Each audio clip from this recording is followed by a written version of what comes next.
안녕하세요, 김어준입니다. 천홍욱 관세청장이 취임 다음 날 서울 모 식당에서 최순실을 만나 열심히 하라는 말에 최선을 다하겠다 답했다는 보도가 어제 있었습니다.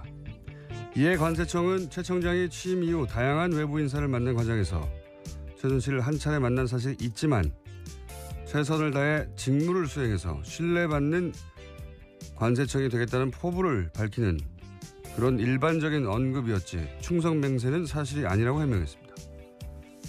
최 청장은 지난 2월 기재위 업무보고 때 최순실 관련 모든 의혹을 부인했었고 최근 한 언론과 인터뷰에서는 최순실과의 만남 자체를 처음에는 부인했었습니다. 물론 기억이 나지 않았을 수도 있습니다. 그런데 모든 해명을 굳이 곧대로 받아들이더라도 여전히 이해가지 않는 대목이 있습니다. 차관급인 관세청장이 국민에게 신뢰받는 관세청이 되기 위해 만나야 했던 외부 인사 중에 취임 바로 다음 날 만난 민간인이 왜 하필 최순실인 거죠? 최순실 씨 본인 설명에 따르면 임대업자에 불과한 민간인을 관세청장이 왜 만나서 신뢰받는 관세청이 되겠다고 포부를 밝히는 겁니까? 웃기지 않습니까? 김어준의 실소였습니다.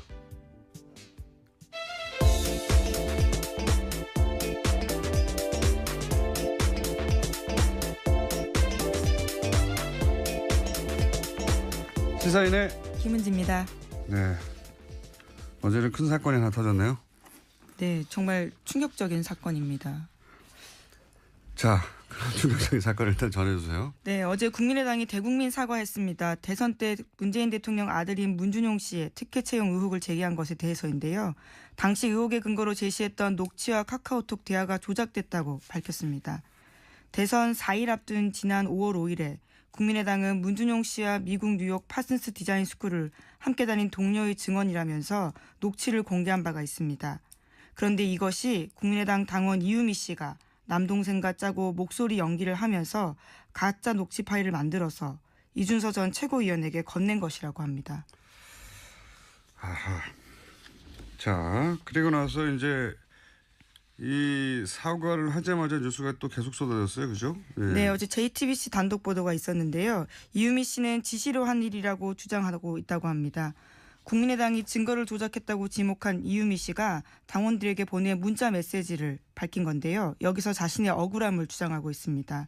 한 위원장의 지시에 따라서 허위 자료를 만든 일이고 검찰 조사 받게 됐다면서 당이 보호해주지 않는다라는 억울함을 주장하고 있다고 합니다. 그리고 나서 바로 체포가 됐죠. 또 긴급 체포가. 네, 어제 저녁 9시쯤 이유미 씨가 긴급 체포됐습니다. 공직선거법상 허위사실 공표 혐의인데요. 검찰 관계자는 참고인 신분으로 조사했는데 피의자로 전환해 조사할 필요성이 있고 긴급 체포 사유가 된다고 판단했다고 밝혔습니다. 그렇군요. 어제는 뭐 국민의당에서는 당연히 대국민 사과를 할 수밖에 없는 상황이긴 했는데 이제 이 검찰 수사를 통해서 이 사실이 밝혀졌다면 타격이 더 컸을 테니까 네. 그나마 직접 몇 시간이나 먼저 밝히는 게 낫다고 판단한 것 같고요. 그래서 사과 형식을 취해서 일종의 정치적인 화해 제스처죠. 예. 미안하다. 사과. 미안하다고 끝날 일은 아닌 것 같습니다. 그러긴 좀 너무 늦은 것 같아요. 왜냐하면 대선이 끝난 게 이미 50일 가까이 됐고 고소 맞고소가 있었던 게 오래전인데 물론 이제 당에서는 이 사실을 안 게 이틀 전이라고 발표를 하긴 했는데 그러면 그 당사자가 지금 50일 가까이 혼자서 감당하고 있었다는 얘기잖아요. 예, 납득하기 어려운 점이 있고. 오히려 알았지만 계속 타이밍을 봤다. 이렇게 설명한다면 말이 되죠. 그쪽에 훨씬 설득력이 있는데 만약에 그랬다면은 이제 당의 피해를 최소화하기 위해서 타이밍을 봤다는 거잖아요. 그렇다는 얘기는 문준용 씨, 피해자인 문준용 씨의 어떤 피해나 심적 고통 이거는 당의 피해를 막기 위해서 그건 뒀다는 거잖아요. 그동안 50일 이상. 가해자의 이익을 위해서 피해자의 고통을 계속 방치한 거니까 제가 보기엔 이건 당사자가 이 사과를 받겠느냐 하는 게 첫 번째 의문이고 두 번째는 처음에는 평당원 또 자원봉사자 이렇게 소개를 했단 말이죠. 근데 이유미 씨가 이제 전남 여수갑의 지난 총선 때 예비 후보였어요. 네, 출마 선언한 적이 있습니다. 네. 이용주 의원이 당선된 지역구입니다, 아마. 네, 제 기억으로는. 근데 이제 총선에 예비 후보로 출마를 했던 사람을 자봉이라고 했다는 사실 자체가 오히려 제가 보기에는 역풍 맞을 만한 해명인 것 같고, 예. 가능하면 축소하려고 했던 거죠, 의미를. 게다가 안철수 전 의원하고 카이스트 시절에 사제지간이었다고 지금 알려지고 있고. 네, 함께 책을 썼다라는 보도도 있습니다.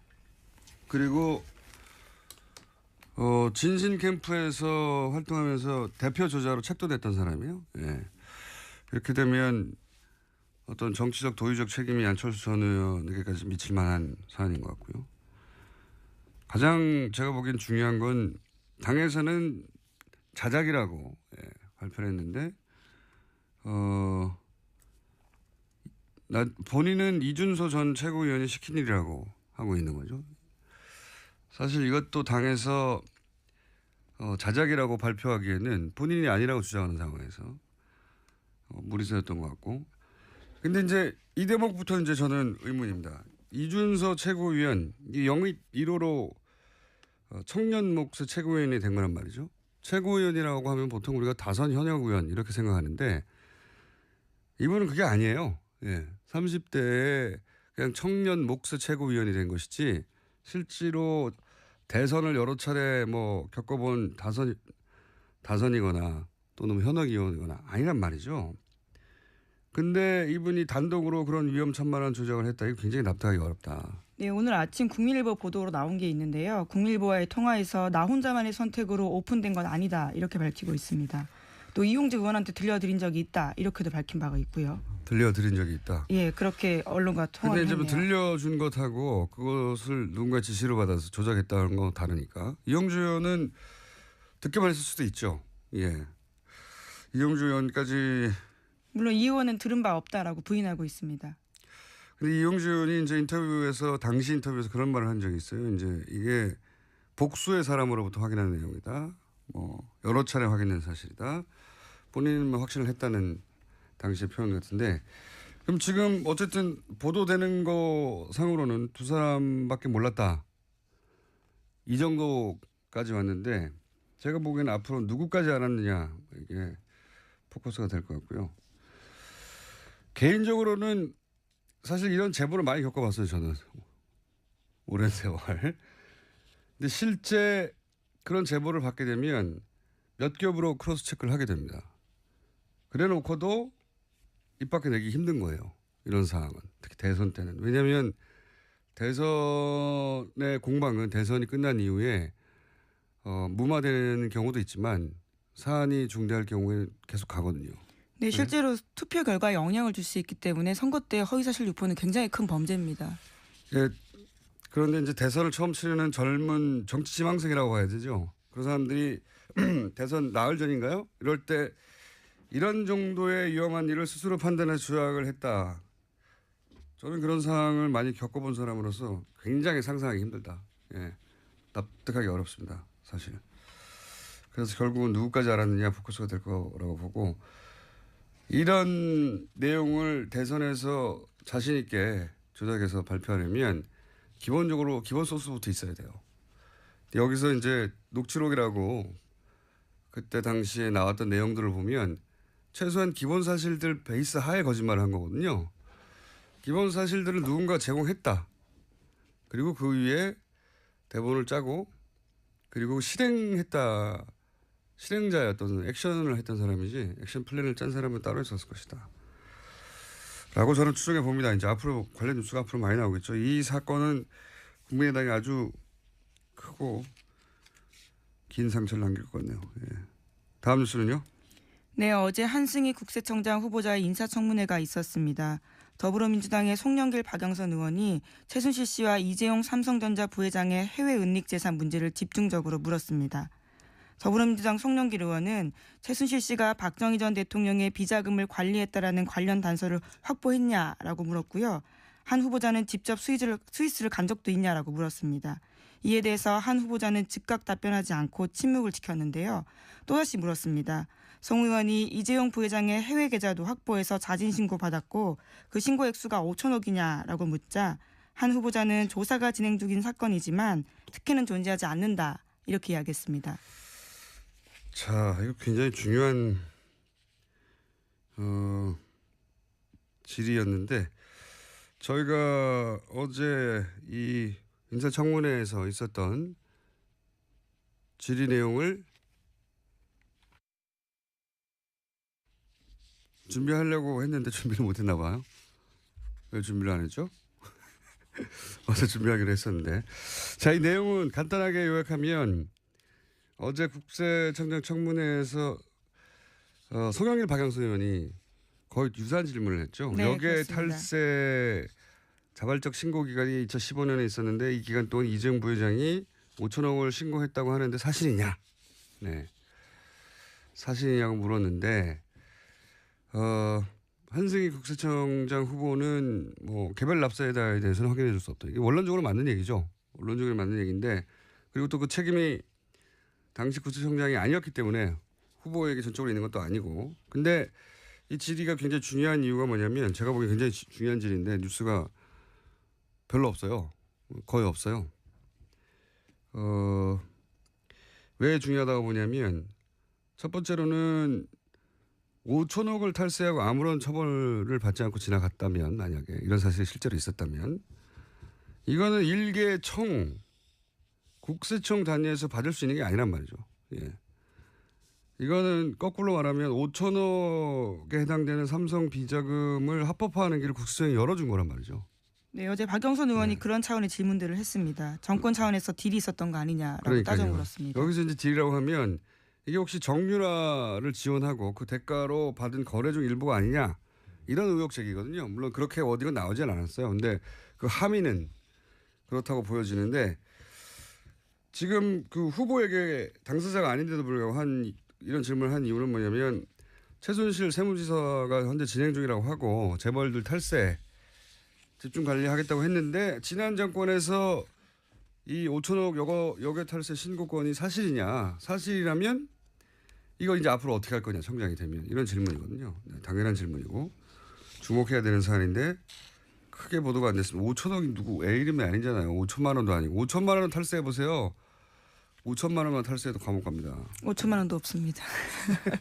근데 5천억이 이게 사실이 확인이 돼야 되겠지만 어제 두 의원이 지금 질의를 했는데 5천억이 만약에 역외 탈세를 자진 신고했다는 이유만으로 그냥 넘어갔다면 큰일이죠. 아주 큰일인데 언론 보도가 거의 없어서 따로 짚어봤습니다. 자, 다음 뉴스는요. 네, 지난해 삼성과 최순실 씨가 이른바 말세탁했다라는 보도 여러 차례 알려드렸었는데요. 삼성은 이에 대해서 계속 부인해왔습니다. 그런데 최근 검찰 조사에서 정유라 씨가 삼성이 먼저 말세탁 제안했다라는 이야기했다고 SBS가 어제 보도했습니다. 뭐 정유라 씨 진술을 다 믿을 수는 없는데 저는 이 대목은 개연성이 충분히 있다 이렇게 봐요. 그러니까 말세탁을 삼성은 법정에서 이제 최순실 씨한테 속았다는 거거든요. 자기들이 제안한 게 아니라. 근데 정유라 씨는 지금 삼성이 그걸 제안했다는 거잖아요. 개연성이 있다고 보는 이유는 뭐냐면 당시 최순실 씨가 VIP가 말을 사주라고 했지 빌려주라고 했냐고 불만을 승마협회 박원호 전무한테 했었다. 그런 보도가 있었는데 그러니까 이제 소유권 문제를 해결하는 방식을 고민하지 않을 수 없었다. 당시 삼성이. 그래서 이렇게 어렵게 말세탁 쿠션으로 해결하는 묘안을 냈던 게 아니냐라고 생각해 볼 수 있는 그런 대목입니다. 말세탁 얘기 계속 나오네요. 네. 자, 다음 뉴스는요. 네, 어제 삼성 전직 고위 임원들이 박근혜 전 대통령 재판 증인으로 나왔습니다. 그런데 이들 모두 증언을 거부했습니다. 이 말세탁 관련이 뭐니 물어볼 수 있는 대상자들인데 다 거부한 거죠, 다. 네, 형사재판에서 불리하게 작용할 수 있기 때문에 거부 사유 밝혔습니다. 본인들에게 유리하게 작용할 수 있는 것도 말 안 해요. 그러니까 모든 증언을 다 거부한 거 사실 이런 거는 처음입니다. 증인들이 안 나오면 모를까 나와서 전면적으로 모두 다 뭐 재벌의 소속 임원들이 재판에 나와서 증언을 한 적이 많거든요, 과거에. 처음 있는 일입니다. 삼성 들은 아무도 말을 안 하는 거죠, 지금. 무슨 말도. 대단합니다. 예. 자, 다음 뉴스는요. 정유라 씨가 삼성의 승마 지원금이 다른 선수에게 가지 못하도록 개입했다라는 채널A 보도도 있었습니다. 박원호 전 승마협회 전무는 최근 검찰에 출석해서 한 이야기인데요. 승마 관련 전문 지식이 없는 최순실 씨를 대신해서 정유라 씨가 선수 선발 전반에 관여한 것으로 안다라고 진술했다고 합니다. 이 얘기는 그런 얘기죠. 원래 이제 승마협회를 통해서 그림으로는 정유라 씨 혼자를 지원한다고 할 수 없으니까 삼성이 그림으로는 6명을 뽑아서 지원하는 것으로 그림을 그렸어요. 예. 그래놓고 이제 마사회에서도 국가대표 감독급을 데려갔죠. 근데 6명을 결국 안 뽑았어요. 네, 애초부터 정유라 씨 한 명을 위한 네, 지원이었다라는 게 보이는 거죠. 근데 아마도 저는 삼성에서는 몇 명이 가기를 원했을 것 같아요. 그래야지 이 컴플리츠가 되잖아요. 네, 위장이 되는데 그럴 생각이 없었기 때문에 모조리 다 거절했죠. 그러면 삼성이 거꾸로 정말 그 올림픽 2020년 올림픽에서 승마 금메달을 따기 위한 프로젝트였다면 삼성이 돈을 주는 갑이잖아요. 돈을 주는 사람이 갑이니까 보통은 거절해도 무조건 선수를 보내거나 압박해야 되는데 거꾸로 이쪽에서 거절하면 안 보내는 것으로 최순실 씨가 원하는 대로 다 진행이 됐죠. 카불이 사실은 최순실 씨 쪽이 갑이었다는 거죠. 예. 그 얘기는 여러 차례 나왔는데. 예. 그런데 그 중에 선수 선발에 관한 내용은 정유라 씨가 개입을 했고 정유라 씨가 아무것도 모른다고 했는데 정유라 씨가 개입한 정황들이 많이 나오니까 영장은 저는 세 번째는 이례적이지만 재청구돼야 된다고 저는 생각하는데 자 관련 뉴스 계속 나오고 있습니다. 지금 재판 중이라서 그런지 뉴스 하나 정도 더 할 수 있을 것 같습니다. 네, 지난달 25일 청와대 경호실이 이영선 전 경호관 파면했습니다. 직위해제 상태로 경호실 본부에 근무하다가 징계 처분 받은 건데요. 명예를 실추했다라는 것이 징계 사유입니다. 당연한 뉴스로 하나 더 합시다. 너무 짧아서 코멘트할 게 없어요. 네, 그리고 미국 트럼프 행정부가 빅터차 CSIS 한국 석자 겸 조지타운드 교수를 차기 주한 미국 대사에 내정했다고 알려졌습니다. 또 나왔네요. CSIS. 제가 지난주 내내 외교안보 분야의 탑 싱크탱크인데 여기 부소장 이 확연한 친일본적인 인사고 친일본적인 발언도 많이 해왔고 그리고 이제 이 CSIS의 일본 재단 사학화 재단의 자금도 많이 들어갔고 지원도 그래서 친일본적인 성향을 띈다. 거기에 소속되어 있는 한국계죠. 예. 이분은 나름 유명한 분입니다. 네오콘으로. 네, 부시 행정부에서도 일을 했었습니다. 네, 대북 강경책으로 유명한 분이죠. 거의. 일본의 대북 정책과 거의 맥을 같이 하는 주장을 오랫동안 해왔던 분입니다. 네. 지금 우리 상황에서는 한국계이긴 하지만 전혀 반갑지 않은. 네. 오늘 여기까지 하겠습니다. 지금까지 시사인의 김은지였습니다. 감사합니다.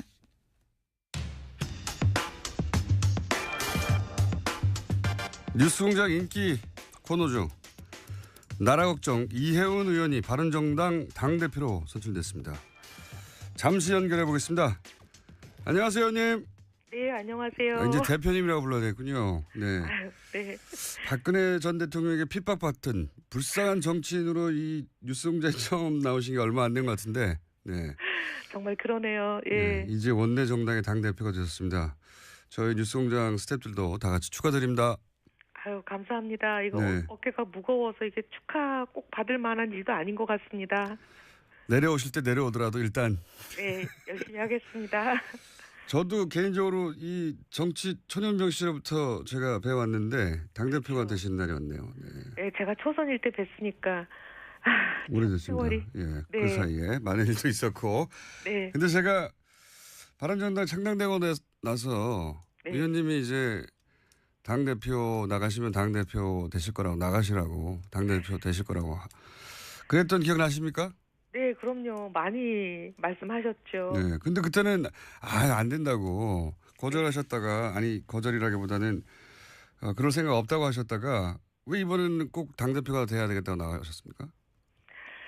당이 어려운데 제가 탈당하고 창당하면서 같이 가자 이 어려운 길이지만 그래도 우리가 정치하면서 꼭 좋은 길만 갈 수는 꽃길만 갈 수는 없지 않냐. 어려운 길인데도 중요하고 의미 있는 길이니까 같이 가자 하고 제가 좀 설득을 해서 모시고 온 분들이 있었습니다. 근데 그분들이 저한테 그 말을 그대로 되돌려주면서 저한테 당신 혼자 살겠다는 거냐 이렇게 막 얘기하실 때 뉴스 공장이나 하면서 네, 제가 혼자 살겠다는 거냐? 네, 그 말씀에 무릎을 꿇었습니다. 진짜 아 이게 아니구나. 더 이상 할 말이 없구나 했습니다. 네. 물론 제 말을 듣고 당대표 출마하신 건 아니지만 저는 알아봤습니다. 곧 당대표 그 되실 말도 걸. 사실은 저한테 생각하는 계기를 줬는데 그 진행자의 그 말이 또 많은 사람이 저한테 전화해서 너만 살겠다는 거냐 하고 압박하는 계기가 됐습니다. 저는 알고 있었어요. 당대표가 되실 거라는 걸. 자, 도와주십시오. 네. 당대표가 되셨으니까 저희 고정 코너는 이제 곧 문을 닫나요? 내일 제가 마지막 방송 하겠습니다. 네. 그럼 내일까지만 하고 그러면 네. 하태경 최고위원을 고정을 해야 되겠습니다. 네, 그렇게 부탁드릴게요. 박빙으로 사실 승부가 박빙이었어요, 그죠? 네. 생각보다 박빙이었고 어쨌든 그럼에도 불구하고 호남을 제외하고는 경선 기간 내내 1위를 하셨는데 네. 본인이 분석하는 승리의 비결은 뭡니까?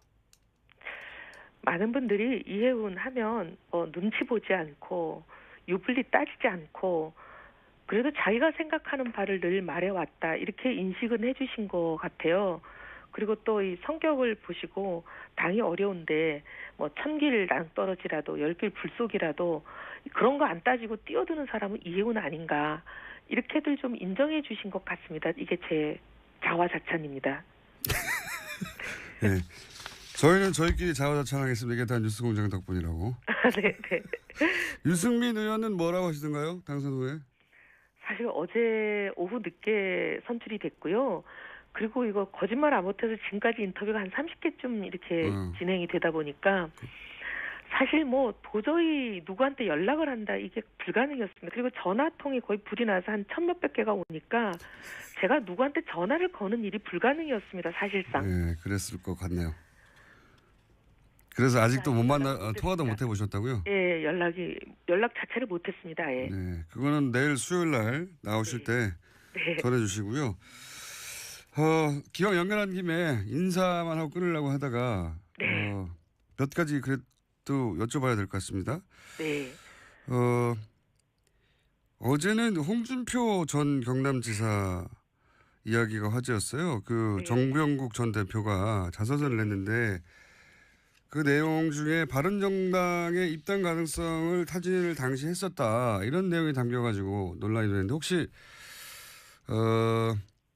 아시는 건 좀 있으십니까? 사실 뭐 정병국 대표한테 직접 들은 얘기나 홍 전 지사에게 직접 들은 얘기는 없습니다. 근데 당시 그런 소문이 좀 돌았던 건 맞고요. 소문 정도 돌았다. 예, 근데 뭐 소문이 돌 때 제가 뭐 이걸 일일이 확인하거나 사실관계 뭐 파악을 하거나 그러지는 않았고요. 소문이 돌았다 정도. 네, 근데 이제 이 책을 인용한 기사를 보면서 무슨 생각이 들었냐면 이 두 분 다 제가 한 직장에서 10수년 같이 지내온 굉장히 잘 아는 분들 아니겠습니까? 네. 한 공장에서 한속 그렇게 오래 먹으면 사람에 대해서 정확하게 좀 알 수 있습니다. 네. 근데 이제 두 분의 그동안의 인품, 행보 이런 걸 보면 저는 정병국 의원이 사실이 아닌 말하는 걸 아직까지 보질 못했거든요. 그리고 정병국 의원이 사석에서 그런 말을 잘 하지 않고 굉장히 진지한 타입이에요. 진지하시죠. 네. 미스터 진지해요, 완전히. 근데 그런 분이 책에다가까지 쓰신 말을 거짓말을 했을까? 저는 그렇게는 생각하지 않습니다. 하는 정도의 추정하신다. 네, 제 생각이 그런 거죠. 제 알겠습니다. 판단입니다. 이야기는 뭐 아무래도 홍준표 전 지사하고도 연결해서 한번 들어보셔야죠. 네, 들어봐야 될 것 같긴 합니다만 지금은 전면 부인하고 있고 또 한 가지 이제 현안 중에 급히 터진 거라 말씀 여쭤볼게. 이 국민의당에서 문준용 씨 의혹 관련해 가지고 이제 제보 내용을 조작했다는 게 어제 밝혀졌어요. 예.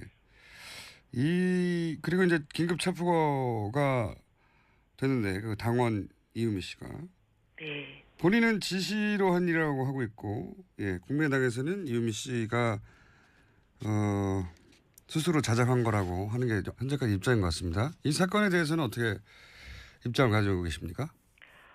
너무 기가 막혀서 처음에 이게 믿기지가 않았어요. 어떻게 저런 일이 있을 수 있나. 그리고 뭐 녹음 파일이나 이런 카톡 캡처를 조작했다는 게 이게 도대체 믿기지가 않았는데요. 더 이제 점입가경으로 가는 부분이 최고위원 중에 한 분인 어떤 분과 이게 연관이 되어 있고 그분이 이미 조작 사실을 알았다까지 갔더니 그것도 기겁을 할 일이었는데 이제는 드디어 뭐 지시 얘기까지 나와서 이게 도대체 끝이 어디인가. 아, 정말 걱정되는 상황입니다. 이게 뭐 당원이라고 이제 국민의당에서는 표현했지만 사실은 출마까지 하셨고 예. 당선 받으셨던 분 아닌가요? 예, 그러니까 당원이라고 하기에는 그리고 자봉이라고 하기에는 뭐 아니죠. 예. 예, 그 위상이 당내에서 다른데 근데 여하간 이분이 지시를 한 일이라고 주장하고 있는데 의원님의 경험, 대표님의 경험으로는 어떻습니까? 대표님도 사실은 대선 전국 속에서 경랑을 겪으셨고 이런 유사한 일들을 많이 보셨잖아요. 이게 여기도 물론 추정밖에 할 수 없으시겠지만 이게 본인이 혼자 할 일 수준에 이를까요? 예. 사실 대선 후보고 그리고 당선 가능성이 거의 뭐 99%라고 되어 있는 대선 후보의 가족과 관련된 그러니까 어떻게 보면 대선 전국의 가장 결정적인 사안 아니었겠습니까? 예. 그런 사안을 조작을 할 정도면은 보통 강심장으로 이건 어렵습니다. 그렇습니다. 근데 뭔가 이런 그 엄청난 일을 그 위험 부담을 안고 할 때는 뭔가 약속이 있거나 대가가 있지 않고는 이런 일을 하기가 어렵지 않을까 그렇죠. 생각이 뒤를 누가 들고요. 봐준다고 약속해 줬거나. 네. 근데 사전에 그런 암묵적인 뭐 합의건 거래건 뭔가가 있지 않고 이분이 또 여성이더라고요. 예. 젊은 여성. 뭐 아들이 있다고는 하지만 어쨌든 이 젊은 여성이 그런 일을 통상적으로 하려면 혼자서 단독범으로 이렇게 하는 거는 제가 본 적은 없는 것 같습니다. 그러니까 더구나 대선 한복판에서 이런 일을 한다는 게 굉장히 어려운 일이. 예를 들면 그냥 가정주부로 집에서 이제 뭐 전업주부만 하셔가지고 정치권이 어떻게 돌아가는지를 전혀 모르는 분 같이 보이지가 않고 국회의원 출마하면서 공천도 받으셨던 분이잖아요. 그러니까 이게 정치권이 어떻게 돌아가는 건지 대선에서 이런 일이 얼마만큼 심각하고 엄청난 그 희생과 자기가 대가를 치를 수 있는 일인지 아마 상당히 인지가 되어 있지 않을까 그런 생각이 듭니다. 그 얘기는 여기까지 하고요. 예. 네. 대표님도 추정이시니까. 네. 자, 오늘은 그냥 인사만 드리려고 전화했습니다. 어차피 내일 나오실 거기 때문에 축하드리고요. 네. 한 가지만 마지막으로 여쭤볼게요. 앞으로 바른 정당은 자유한국당과 어떻게 차별합니까? 정체성하고 정치하는 방식 두 가지가 다 확연하게 차별화가 됩니다. 정체성은 뭐 너무 말이 길지만 어쨌든 뭐 안보라는 이름 하에 뭐 빨갱이 몰이하고 종북 딱지 붙이고 이런 일 우린 절대 안 하고요. 그다음에 뭐 시장경제라는 이름으로 재벌이나 힘 있는 사람들의 특권 반칙 횡포 이런 거 대변하고 비호하고 돌격대하는 이런 가짜 보수 저희는 절대 안 합니다. 그리고 정치하는 방식은 사사건건 발목 잡는 그런 발목 잡는 정치 안 하고요. 저희는 과감하게 협력할 거 하고 반대할 거는 저희가 먼저 대안을 제시하면서 딱 몇 개 최우선 순위로 탑 1, 2, 3 정도 정해서 결연히 막아야 될 우리 정체성에 안 맞는 것은 저희가 반대하겠습니다. 알겠습니다. 오늘 여기까지 듣고요. 내일 네. 스튜디오에서 뵙겠습니다. 감사합니다. 감사합니다. 지금까지 바른정당 이혜훈 신임 당대표였습니다. 대표 경선도 뜨겁습니다. 후보 간의 공방이 치열해지고 있는데 원유철 후보 전화 연결해 보겠습니다. 안녕하세요, 의원님. 예, 안녕하세요. 원유철입니다. 네, 우선 일단 출마의 변부터 들어보겠습니다. 아, 예. 우리 자유한국당이 지금 이대로는 절대 안 되겠다는 절박한 심정으로 나섰고요. 이것도 그 정치혁명 수준에서 전당대회가 이루어져야 된다는 판단입니다. 이번에 선출되는 이제 당대표는 두 가지 사명이 주어진다고 보고 있는데요. 첫 번째는 이제 제1야당으로서 문재인 정부의 그 독주와 실정을 강력히 견제하고요. 두 번째는 내년에 있을 지방선거에서 승리를 반드시 이끌어내야 되는 그런 사명이 주어진다고 보고 있습니다. 저희 자유한국당이 지난 대선에서 사실 대한민국 인구의 절반이 사는 수도권에서 3위를 했고요. 이 3위를 한 이후에는 그 20, 30대의 젊은 청년층 또 여성들이 우리 자유한국당을 외면했다고 보여지고 있습니다. 판단하고 있습니다.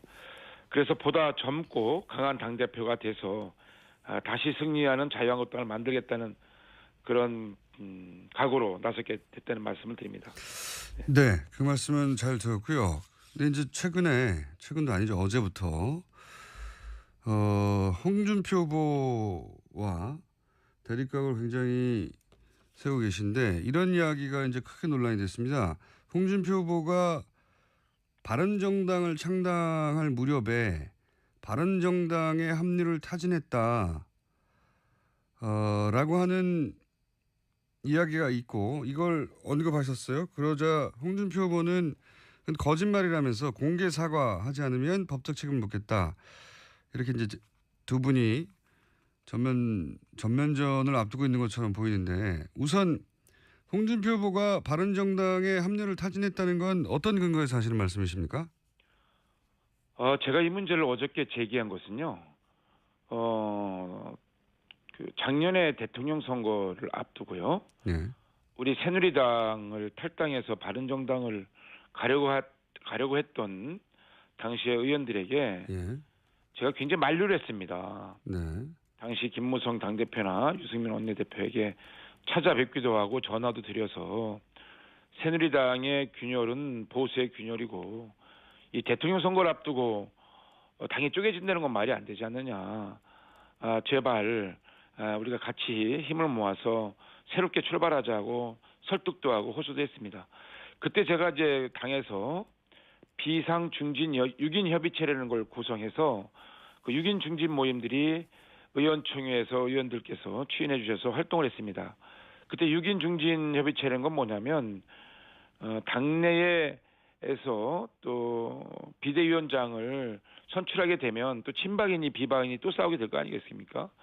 그래서 국민의 마음에 드시는 분을 국민의 눈높이에 맞춰서 외부에서 비대위원장을 우리가 모셔오자.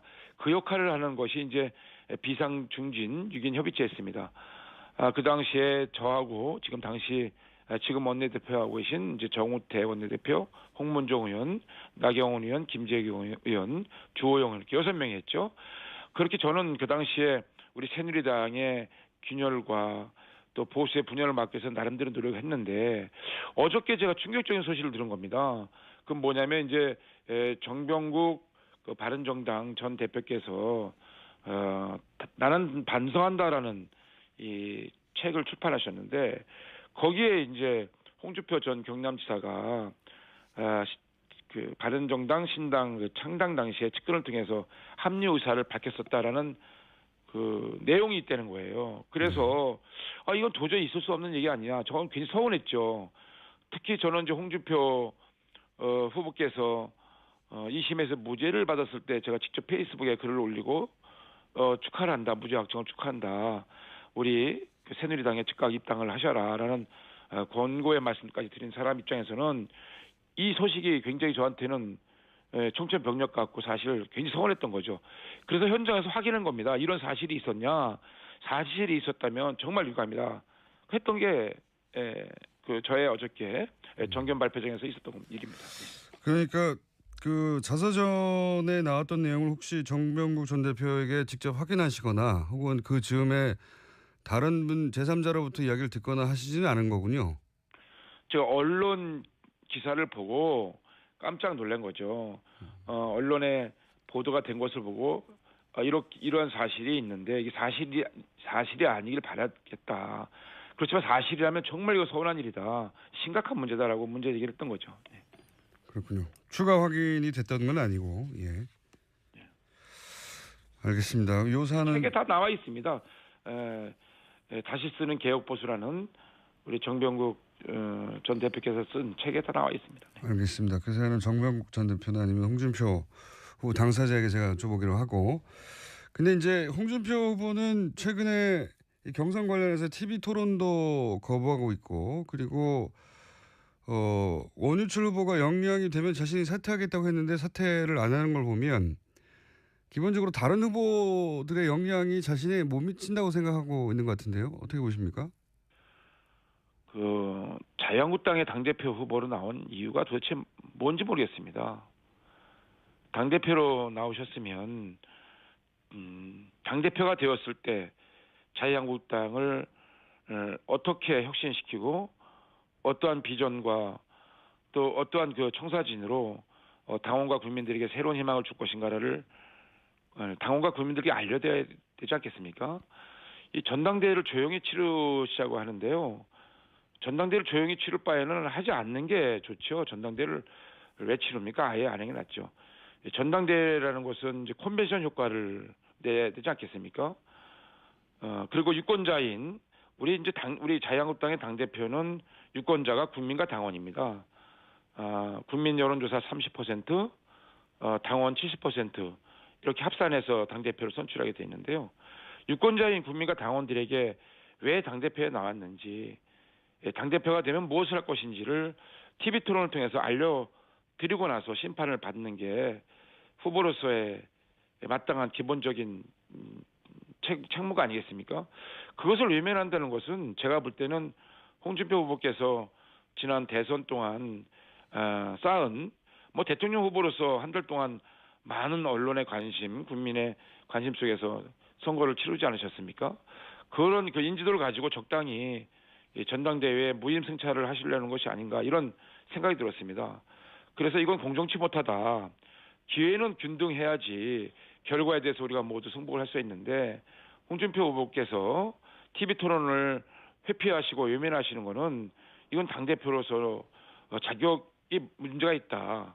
만약에 계속 당대표 후보자로서 TV 토론을 거부하신다면 홍준표 후보가 사퇴하든지 내가 사퇴하든지 아주 사생의 결단을 내겠다라고 제 강력히 TV 토론을 응하시도록 촉구했죠.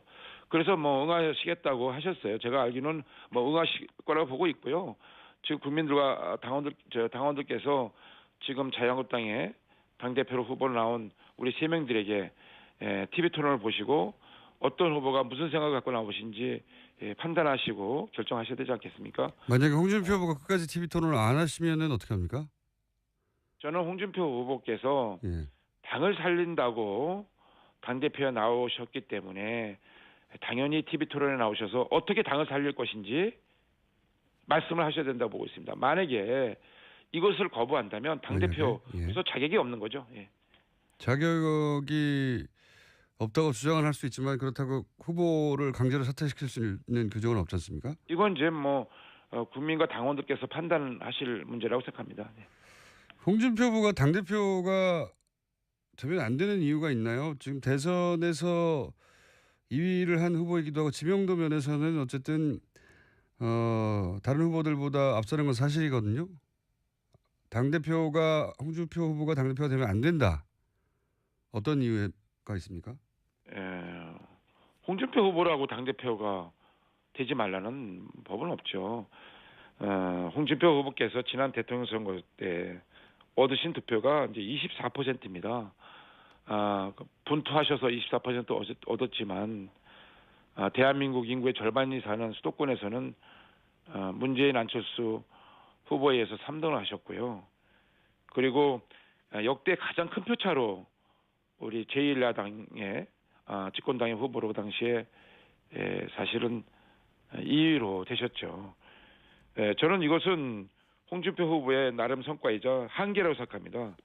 24%의 한계를 이제 극복하는 일이 저희 자유한국당에 주어진 일이고요. 이 원유철 후보가 이 남은 이 76%의 새로운 가능성을 그 자유한국당에 가져오려고 나섰습니다. 예. 홍준표 후보가 당대표가 되지 말란 법은 없긴 하지만 원유철 의원님이 더 나은 이유가 있어서 나오신 거 아니겠습니까? 본인만의 경쟁력은 그럼 어디에 있나요? 네. 홍준표 후보께서 지난 대선 때 얻으신 그 표를 분석해 보면요, 이 20대, 30대, 40대 젊은 층이 완전히 외면을 했고요. 여성들이 등을 돌렸습니다. 그렇기 때문에 특히 수도권에서는 일자리와 교육 때문에 이 젊은 층, 청년층, 여성들이 많이 살고 계신데요. 이분들이 등을 돌렸기 때문에 뭐 20대에서 30대까지는 뭐 10% 내외의 득표를 하시지 않았습니까? 그래서 이 젊은 층들의 마음을 다시 잡고 여성들의 마음을 잡기 위해서 보다 젊은 당대표가 되는 것이 그분들에게 한 발 더 다가서는 길이다. 저는 50대의 젊은 당대표가 돼서 우리 젊은 층과 여성들에게 그분들이 원하는 정책이 뭔지, 또 그분들이 원하는 우리 자유한국당의 새로운 모습이 뭔지 잘 살펴서 그분들에게 새로운 희망을 만들어 드릴 자신이 있습니다. 그렇게 하고 있고요. 그런 차원에서 제가 벌써 이 생활정치혁명 법안이라고 지금 릴레이 법안을 내고 있는데, 먼저 1호 법안 낸 것이 이제 할마할바법이라는 법안을 냈습니다. 손자 손녀를 돌보는 할아버지와 할머니들에게 가족 양육 수당을 지급하는 내용의 법안인데요. 이거는 이제 젊은 층들의 그 양육 부담을 줄여드리고 노인층의 빈곤 문제를 동시에 해결해서요, 행복한 가정 공동체를 만들어 가겠다. 요즘에 자기 이제 친할머니 할아버지한테 손자들이 그 돌봄을 당하는 것이 젊은 부부 입장에서는 마음도 편하고 또 경제적인 혜택도 돌아가기 때문에 건강한 공동체가 가족 공동체가 되지 않겠습니까? 그래서 이제 그 법안을 제가 생활정치혁명이라는 이름으로 1호 법안을 냈고요. 또 2호 법안은 82년 김지영이라는 소설, 우리가 지금 여성들의 경력 단절 문제라든가 여성들의 여러 가지 현실에서 겪고 있는 문제를 잘 써낸 소설입니다. 저도 다 읽어봤는데요. 그래서 생활정치혁명 2호 법안으로 김지영법, 소위 김지영법을 발의했습니다. 할마할바법에 이어서요. 그래서 근로소득으로 살아가고 있는 그 젊은 세대 부부들에게요, 그 아이 돌봄 비용에 대해서 소득공제 혜택을 부활시켜주는 법안입니다. 이렇게 이제 저는 젊은 층과 여성들에게 좀 더 진정성을 가지고 그분들이 원하는 정말 생활정치혁명을 자유한국당이 이뤄내서 잃어버린 지지를 좀 회복하고 또 우리 자유한국당이 국민과 함께 호흡하는 정당으로 만들고 싶다는 포부를 가지고 이번에 당대표에 나섰기 때문에 이런 부분에 있어서 제가 다른 후보들도 다 훌륭하시지만 제가 더 경쟁력이 있다라고 감히 말씀드립니다. 알겠습니다. 지난번 저희가 이제 신상진 후보 연결했을 때도 드렸던 질문인데, 이제 자유한국당이 문재인 정부 출범 이후에 박수를 쳐준 기억이 없어서 드린 질문입니다. 문재인 정부가 아주 잘못하고 있다는 자유한국당 주장은 잘 알겠습니다. 근데 혹시 이 정부에서 자유한국당이 잘못한 것은 없습니까?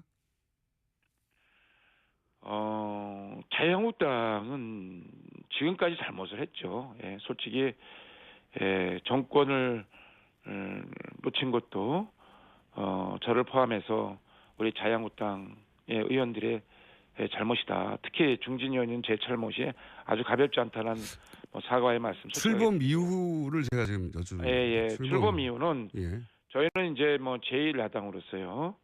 이제 저희들의 책무가 문재인 정부가 잘못 가고 있는 방향에 대해서 강력히 견제하고 비판하고 또 그동안 집권을 해온 경험이 있는 그런 국정 경험이 있는 정당으로서 대안을 제시하는 것이 저희들의 역할인데요. 저는 이제 문재인 정부가 사실 첫 단추를 잘못 끼고 있는 부분이 많이 있다고 판단하고 있습니다. 제 질문은 그런 주장은 제가 잘 알고 있는데요. 근데 제가 궁금한 것은 자유한국당이 출범 이후에 이런 판단을 잘못했다, 자유한국당이 잘못한 지점은 없었나? 혹시 그런 이런 부분은 잘못됐기 때문에 내가 대표로 나가서 그걸 고치겠다, 이 질문입니다. 그런 자유한국당의 잘못은 없었습니까? 네네, 자유한국당의 잘못은 저희들이 이제 그 언론을 통해서 많은 좀 노력을 하고 여러 가지로 노력하고 있지 않습니까? 지금 저희들은 이제 국정을 책임진 입장이 아니고 국정을 비판하고 견제하는 입장에 놓여 있지 않습니까? 야당으로서요. 그런데 제가 한 가지 말씀드리고 있어는 예를 들어서 추경 문제와 관련돼서는 일자리 추경이 지금 사실 원유철 청년 일자리 후보였습니다. 같은 거는 여보세요?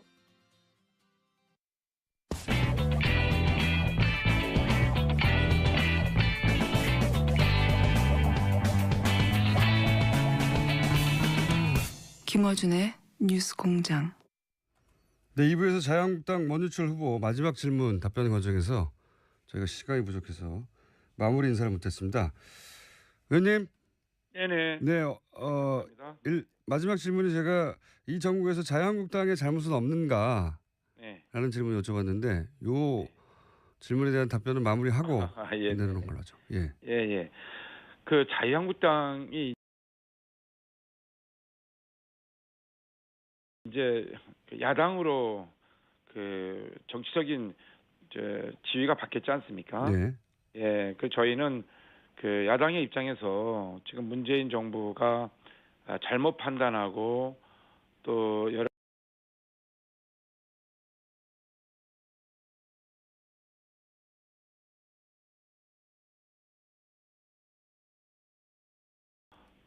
국민적 입장에서 볼 때 그 자유한국당이 적극적으로 국민을 위해서 안보나 민생 같은 데는 여야가 없기 때문에 그런 분야에 있어서는 적극 협치를 해야 된다고 보고 있습니다. 그런데 문재인 정부가 협치를 진정으로 원한다면 협치가 협박으로 보여서는 안 된다고 생각하는 거죠. 무슨 말씀이시냐면 이 안보 문제와 관련돼서는 이 사드와 관련돼서는 우리는 입장을 달리하고 있지 않습니까? 지금 이 사드 배치의 보류라든가 또 문정인 특보의 그 발언이라든가 이런 것에 대해서 우리 국민들이 이 안보 불안감을 오히려 증폭시키고 있기 때문에 국민들의 이러한 불안감을 해소시키는데 저희 한국당이 더 적극적으로 이 문제를 제기하고 대안을 내놓고 있는 겁니다. 그렇기 때문에 앞으로도 우리 자유한국당은 문재인 정부가 잘못되고 있는 부분에 대해서는 강력히 견제를 할 것이고요. 또 나아가서는 대안도 분명히 내놔서 진정으로 협치를 통해서 국민들이 원하는 새로운 정치를 우리 자유한국당이 해나갈 것이다. 특히 인사청문회 과정에서 문재인 정부가 높은 지지율만 믿고 그냥 밀어붙이기식 그냥 묻지마 통과, 닥치고 통과식으로 하는 거는 정말 곤란하다. 또 이 사드 배치와 관련돼서도 이것을 그냥 밀어놓고 그러니까 바로바로 문제를 해결하지 않고 뒤로 밀어놓는 식의 결정은 결국은 미국이나 중국 다 두 나라 다 놓칠 수 있는 아주 좋지 못한 결정이다. 첫 단추를 잘못 끼고 있다고 저는 개인적으로 판단하고 있기 때문에 알겠습니다. 이러한 모든 것이 국정 불안의 씨앗을 잉태하고 있고 잘못하면 국정 바탕에 지뢰를 싣고 있는 것이다. 알겠습니다. 그래서 이 지뢰를 예. 제거하고 심지 못하도록 하는 역할을 우리가 반드시 할 거다라는 말씀드립니다. 자유한국당의 잘못은 그럼 없는 것으로 정리하고 오늘 여기까지 하고요. 대표님이 되시면 네네. 저희가 스튜디오 직접 모시겠습니다. 네. 네네. 예. 저희들도 더 잘하도록 노력하겠습니다. 네. 예. 오늘 말씀 감사합니다. 네. 자유한국당 원유철 후보였습니다.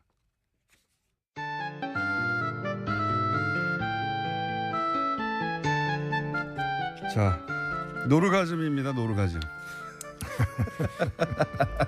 최근에 나온 제목 중에는 이게 최고인 것 같습니다. 노모 씨도 있었어요. 노모 씨. 자비는 없다. 어울리는 제목이고. 예. 노인과 바다를 거쳐 최근에 노르가즘이 왜냐면 이 코너는 시작만 하면 제목이 오거든요. 예. 묻지도 않았는데 노회찬 정의당 원내대표 나오셨습니다. 안녕하십니까? 네, 안녕하세요. 사건이 팡팡 터지고 있습니다. 최근에 논평하신 많은 사건이. 예. 큰 사건 어제 터졌죠. 국민의당. 예. 어떻게 보십니까 이 사안? 글쎄요, 이게 뭐 깜짝 놀랄 만한 사건이죠. 이런 조작 이걸 만일 당시에 판세가 박빙이었다면은 이거 하나로 선거 결과가 바뀔 수도 있는, 그렇죠. 역사가 바뀔 수도 있고 국가의 운명이 달라질 수도 있는 이 엄청난 일을 누가 했다라는 것 자체가 믿기 힘든 지금 상황이에요. 그리고 이 날이 그 안철수 후보가 뚜벅이 유세를 시작한 바로 다음 그렇죠. 날인 5월 5일이었다고 이제 예. 그 발표가 됐는데요. 그리고 이상한 점이 한두 가지가 아니에요. 이상한 점이 한두 세 가지만 말씀해 주세요. 그러면. 한 가지만 말씀드리죠. 예. 이게 국민의당 발표를 믿고 싶은데 그게 사실이라면은 예. 어제 그 비상대책위원장이 이걸 국민에게 대사과 성명 발표하듯이 얘기하는 게 네. 아니거든요.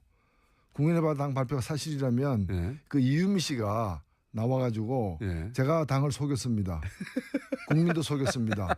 당에도 해를 끼쳤고 국민에게도 해를 끼쳤고 내가 잘못했습니다. 예. 이렇게 얘기해야 정상이거든요. 근데 그 사람이 그렇게 안 하고 있다는 거예요. 지금 그 사람은 그분은 당이 시켜서 지시를 해서 했대요. 예. 당의 누군가가 지시해서 했다고 예. 얘기하고 있지 않습니까? 근데 당이 나를 보호해주지 않고 있다, 예. 케어해주지 않고 있다 이 얘기이기 때문에 일단 이유미 씨의 그 진술과 당에서 발표한 내용 어느 것이 사실인가를 검찰 수사를 통해서 규명돼야 될 부분이다 이렇게 봅니다.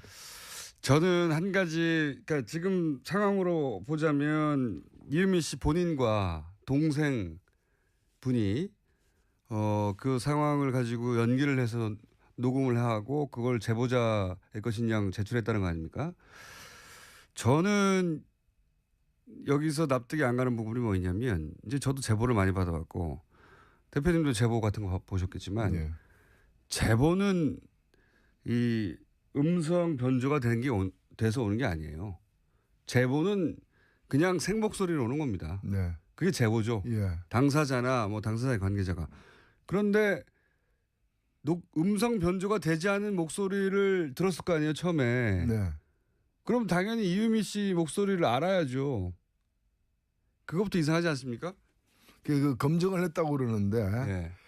그 검증한 사람들이 누구인지 어떻게 검증했는지도 다 그 국민의당이 스스로 밝혀야 될 것 같아요. 제보가 처음부터 음성 변조가 되어 왔다면 믿을 수가 없는 거거든요. 예. 이게 누구의 목소리인지도 모르고 처음부터 음성 변조됐는데 어떻게 믿겠냐고 하는 게 정상적인 반응인데 그리고 통상 제보라는 건 당사자나 당사자 가까운 사람이 주는 거라서 그냥 생목소리로 와요. 그걸 나중에 당이 보고 이게 근거가 있다, 그 믿을 만하다 싶으면 나중에 신변 보호를 위해서 음성 변조를 하거나 방송에 제공할 때 하는 거지 제보자가 스스로 음성 변조를 한 다음에 보내주지는 않아요. 그럼 제보 신뢰성이 떨어지기 때문에. 그러니까 예, 그렇게 한가한 제보자도 없죠.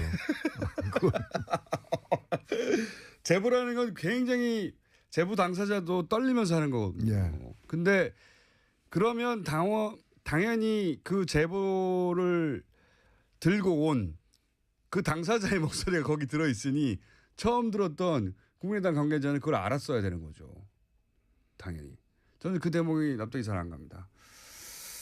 이게 그 사안의 어떤 이제 폭발성에 비추어 보자면은 대선 나흘 전에 이런 제보가 있었다면은 그리고 또 그것을 신뢰했다면은 예. 이 정부는 그 가장 높은 지위에 있는 사람에게까지 보고가 될 수밖에 없는 저도 그렇게 생각합니다. 그런 사안이죠. 네. 그걸 실무자끼리 알아서 야 이거 한번 까자 뭐 이렇게 해야 될 문제가 전혀 아니라는 그러니까요. 거죠. 이거 정당의 구조상. 판이 뒤집어지는 부분인데. 그러니까요. 이게 만약에 잘못됐을 경우에 역풍이 어마어마한데 예. 그거를 뭐 그 정치 지망생 그 총선 출마를 하고 예비 후였다고 하니까 정치 지망생 지금 최고위원이라는 분도 결국은 영입된 정치 지망생이거든요. 그렇죠. 청년. 예, 영입 1호였죠. 인재 영입 1호. 그렇죠. 예. 30대 정치 지망생 두 사람이 혹은 한 사람이 이거 말이 안 되죠. 알아서 했다는 거. 그렇죠. 이거는 그 옆에 그 전문가들 지금 안 나타나고 있는 오랜 이제 그 당 활동의 경험을 갖고 있고 선거를 오랫동안 해본 지휘해본 이런 폭발물을 오래 다뤄본 폭발물을 오래 다뤄본 전문가들이 있는 거죠. 그냥 길가 가다가 불발탄 하나 주워 왔다 그래가지고 예. 알아서 그냥 터뜨리고 이러지는 않죠. 정당 내, 뭐 국민의당 내에도 대선을 몇 번이나 치러본 분들이 있거든요. 이거를 이제 청년 그 정치 지망생이 가지고 왔다고 해서 덥석 물지 않습니다. 네. 그렇게 만만하지 않아요. 정당도. 근데 이제 이걸 기자회견을 하고 그렇게 공격적으로 치고 나갈 정도였으면 저는 뭐 최고위 선까지 보고는 됐다. 진위 여부를 누구까지 알았는지는 모르겠지만 네. 이상한 사건입니다. 굉장히. 그렇죠. 그리고 이게 아주 질이 안 좋은 사건이죠. 대통령 선거에서 뭐 사실을 과장하거나 아니면 팩트는 명백한데 여기에 대한 비판의 강도가 너무 과하다거나 이런 일은 왕왕 있습니다. 선거 과열되다 보면. 근데 침소봉대하거나. 그렇죠. 근데 생으로 없는 사실을 만들어 가지고 뒤집어 씌우면서 그것도 선거 나흘 전에 이걸 추진했다는 거는 이거는 엄청난 거죠. 이거는. 전례가 없어요. 전례가 없는 거죠. 예. 과거에 예를 들어서 당 밖에 누군가가 예. 뭐 5짜리 사실을 100인 것처럼 과장해가지고 예. 기자회견을 하고 당이 뭐 그 기자회견을 주선하거나 혹은 묵인하거나 그걸 써먹거나 하는 경우 있어도 당 내에서 자체 제작한 원천 가짜는 이 전례가 없는 일이에요. 아니 그 선거 나가는 후보가 고등학교 중퇴인데 고등학교 졸업이라고 써도 당선 무효예요. 맞습니다. 근데 이런 엄청난 사실을 갖다가 이건 죄의 질로 보면은 국정원 댓글 사건보다 더 심각한 거예요.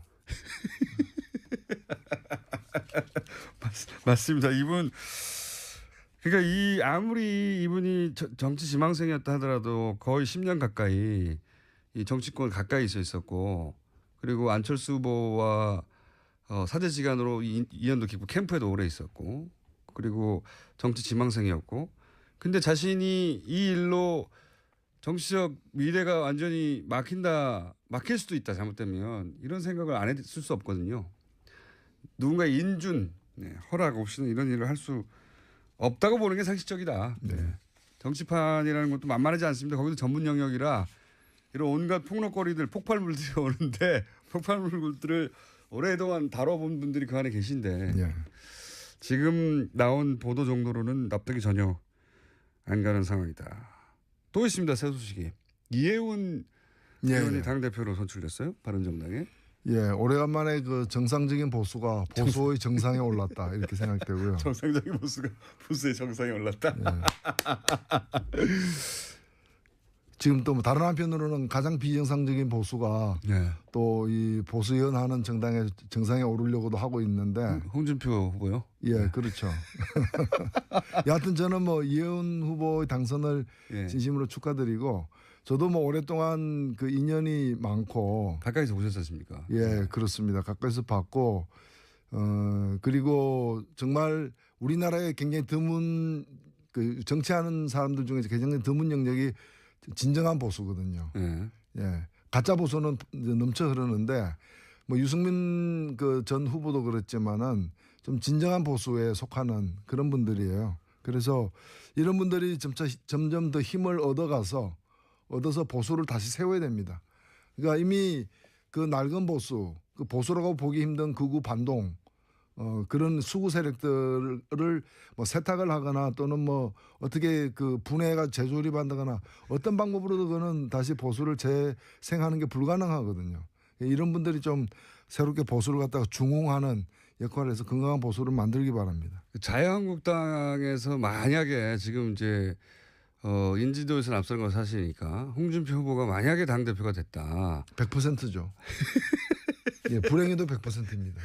그러면 자유한국당의 홍준표 대표와 바른정당의 이해운 대표는 극과 극이에요. 네. 여러 가지 면에서 두 당이 어떻게 합니까 이제? 싸워야죠. 정말로 심하게 싸울 것이다. 두 당이 사안별로 저는 그렇게 예상합니다. 일단 이해운 그 대표가 그 당선 직후에 이제 발표한 내용을 보면은 진영 논리에 사로잡히지 않겠다라는 거거든요. 네. 야당이라고 해서 또 보수라고 해서 눈 감고 함께 하지 않겠다. 사안마다 네. 합리적인 게 무엇이냐를 보고서 입장을 갖다가 그때그때 달리하겠다고 했기 때문에 저는 그 가장 올바른 선택을 하고 있다고 보여집니다. 그 이해운 의원과 그 바른정당과 진보정당이 이제 도저히 타협할 수 없는 지점도 있죠 분명히. 그러니까 좀 정당이 다른 건데. 근데 이제 말을 하다 보면은 어쨌든 대화는 되거든요. 합리적인 대화는 되거든요. 그렇죠. 이건 우리가 철학과 다르기 때문에 무슨 얘기인지 알겠지만 우리는 동의할 수 없다 이렇게 되는 거거든요. 일단 뭐 안보는 보수, 경제는 뭐 개혁 이렇게 그 입장을 취하고 있기 때문에 안보와 관련해서는 입장이 다를 거예요. 다만 예, 특히 사드 관련해서는 이제 이해운 대표 같은 분의 이제 특징이 뭔가면은 안보를 얘기하면서도 그러나 종북은 안보가 아니다. 종북몰이는 예. 그건 선을 긋거든요. 빨갱이 몰이는 하지 않는다. 예. 예. 예. 그런 점에서 보면은 뭐 확연히 대화가 차이가 있습니다. 가능한 여지가 많다고 봅니다. 근데 이제 박지원 의원이 오늘 오전에 인터뷰를 했나 봐요. 네. 인터뷰를 했는데 이 방금 전 그 소위 이제 녹취 조작 사건에 대해서 네. 특검을 해서 누가 책임이 있는지 국민의당 내부에 자세히 밝히자. 동시에 문준용 씨 사건도 이번에 같이 밝히자. 아주 대단한 분입니다. 예. 정치적 해법을 그렇게 내놨어요. 예, 어떤 그 생각으로 그렇게 말씀하셨는지는 모르겠는데 지금 특검이란 거는 검찰이 예. 제대로 수사할 가능성이 없을 때 특검을 하는 건데 지금 명백히 드러난 것은 증거를 완전히 조작해 가지고 그 이 채용 비리가 있는 양 뒤집어 씌운 거 혐의인데 이게 특검할 필요가 뭐가 있어요. 내버려둬도 잘 수사를 할 것 같은데. 예. 오히려 예. 지금 더 필요한 건 뭔가 하면 국민의당이 스스로 예. 조사를 해서 당이지 않습니까? 공당이라면은 스스로 제대로 조사를 해가지고 누가 더 연루됐는지 그리고 그 이 당사자가 지금 그 이유미 씨가 얘기하는 부분이 당의 요구에 따라서 했다라는 게 사실인지 아닌지에 대해서 그다음에 누가 이걸 갖다가 그 저 신빙성을 검토했는지 어디까지 보고되었는지 안철수 후보는 알았는지 몰랐는지 이 모든 것을 스스로 조사해서 국민들에게 밝힐 필요가 있는 것이지 웬 특검입니까? 보통은 거꾸로죠. 검찰 수사를 한다고 하면 우리가 당이 알아서 하겠다고 하는 것. 보통 이렇게 나오는데 자체 조사를 해서 밝히고 미진한 부분을 검찰 수사에 의뢰하겠다. 그 특검하자는 얘기는 저쪽도 여전히 의혹이 있다라는 얘기를 지금 하는 네. 거 아니겠습니까? 저는 이거야말로 대선 불복이라고 생각합니다. 대선 불복. 이 부분 어떻게 보십니까? 홍준표 후보가 바른정당의 정병국 전 대표 자서전에 의하면 바른정당 출범 초기에 합류 의사를 타진한 적이 있다. 이래서 공방이 있어요. 근데 홍준표 네. 후보는 물론 부인하고 있는데 그럴 법하다고 보십니까? 예, 뭐 홍준표가 실제 어떻게 했는지는 다른 사람들이 알기는 어렵고요. 그 그렇죠. 관련되고 접촉한 분들은 아시겠죠. 근데 당시에 보면은 반기문 후보가 완전히 이 내려놓기 전에 상황 예, 이럴 그렇죠. 때 보면은 그 상당수의 제가 직접 확인한 것도 네. 상당수의 국회의원 네. 그다음에 이 자유한국당 국회의원. 자유한국당 국회의원들 그다음에 심지어는 기초자치단체장 예. 그렇죠. 그다음에 시의원 도의원 이런 분들이 떠날 준비를 갖다가 일진, 이진, 삼진 그렇죠. 이러면서 떠날 준비를 그 이삿짐 거의 다 꾸린 상태였어요. 특히 뭐 충남 지역을 베이스로 하는 국회의원들은 반기문 총장이 바른정당에 합류하기만 한다면 우리도 합류하겠다 하고 번호표 뽑아서 기다리고 있었죠. 그러니 경남 지역 같은 경우도 제가 경남 창원이니까 그렇군요. 예. 제가 직접 들은 얘기들이 많습니다. 당사자들로부터. 당사자들로부터 예, 예. 순번 기다리고 있다고. 예, 예. 뭐 그렇기 때문에 그 홍 지사 같은 경우에도 그런 여러 가지 고려를 타진을 했을 수도 있다. 다만 진짜 했는지 안 했는지는 이제 관계자들이 이제 더 얘기를 해봐야 알겠죠. 정병국 전 대표의 평상시에 이제 품성이라든가 겪어본 바에 의하면 자서전에 이거를 소위 뻥을 칠 뿐입니까? 글쎄요. 제가 볼 때는 뭐 책에다가 그냥 지나가는 말도 아니고 책에다가 기록에 남는 거짓말을 할 분으로 보이지는 않습니다. 저도 통상 주변에서도 그런 얘기를 하는데 물론 이런 수도 있습니다. 같은 말을 서로 달리 해석했다. 요게 나머지 남아있는 한 가지 가능성이죠. 근데 이제 그 내용, 그 책 내용도 예. 측근을 통해서 알아봤다라는 것이기 때문에 측근을 통해서. 예, 그러니까 홍 지사 입장에서는 그건 측근이 한 일이다. 나는 모른다. 최악의 경우에는 예. 그렇죠. 측근이 한 일이고 나는 모른다. 나는 측근이 아니다. 뭐 그런 거겠죠. 나는 측근이 아니다. 아무 다른 말인데 빵 터졌습니다. 그렇죠. 나는 측근이 아니죠. 나는 측근이 아니다.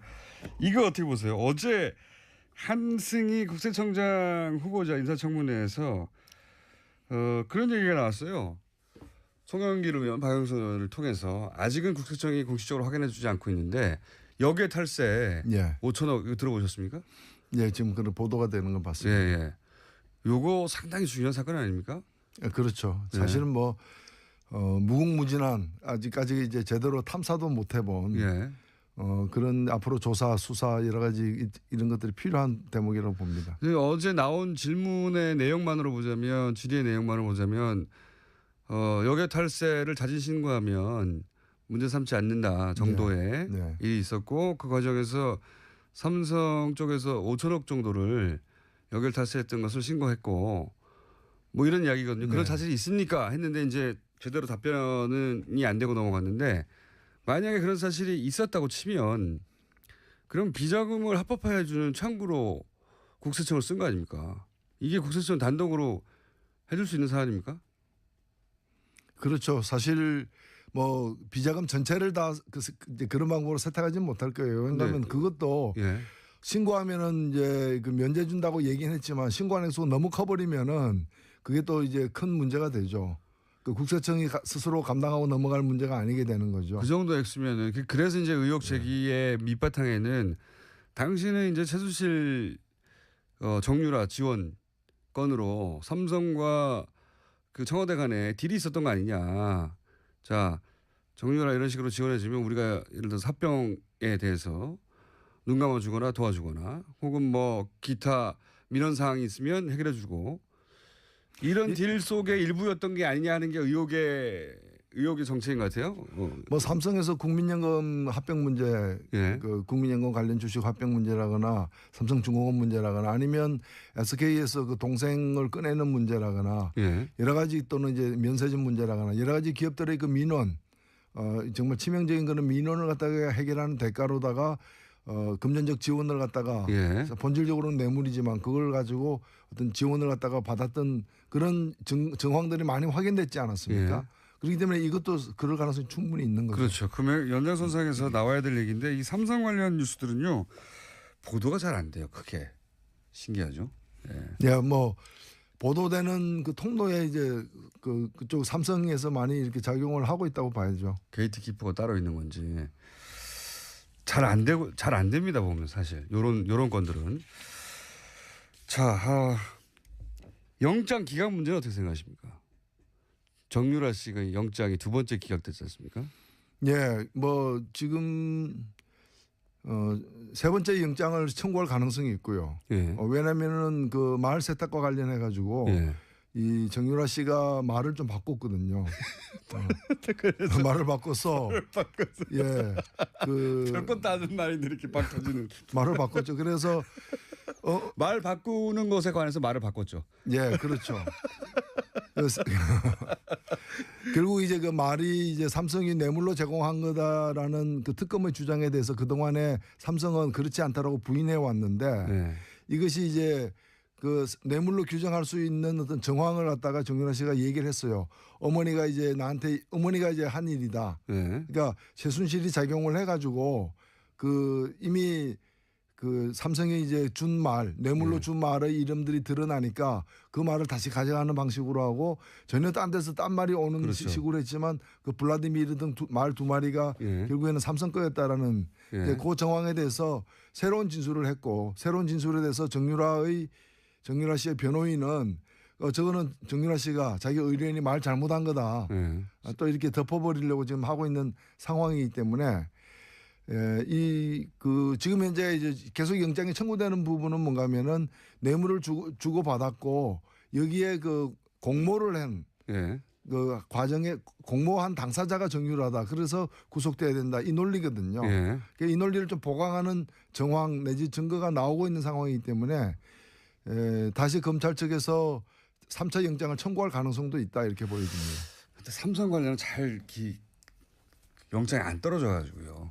그렇죠. 과거도 뭐 그렇고. 지금 뭐 증인들도 나와가지고 아무 말도 안 하잖아요. 자기가 다 사인까지 했던 자기 진술서를 갖다가 그 조사받은 적이 있느냐에 대해서도 말을 안 하고 있잖아요. 그러니까 이 진술을 희한한 증인들이에요.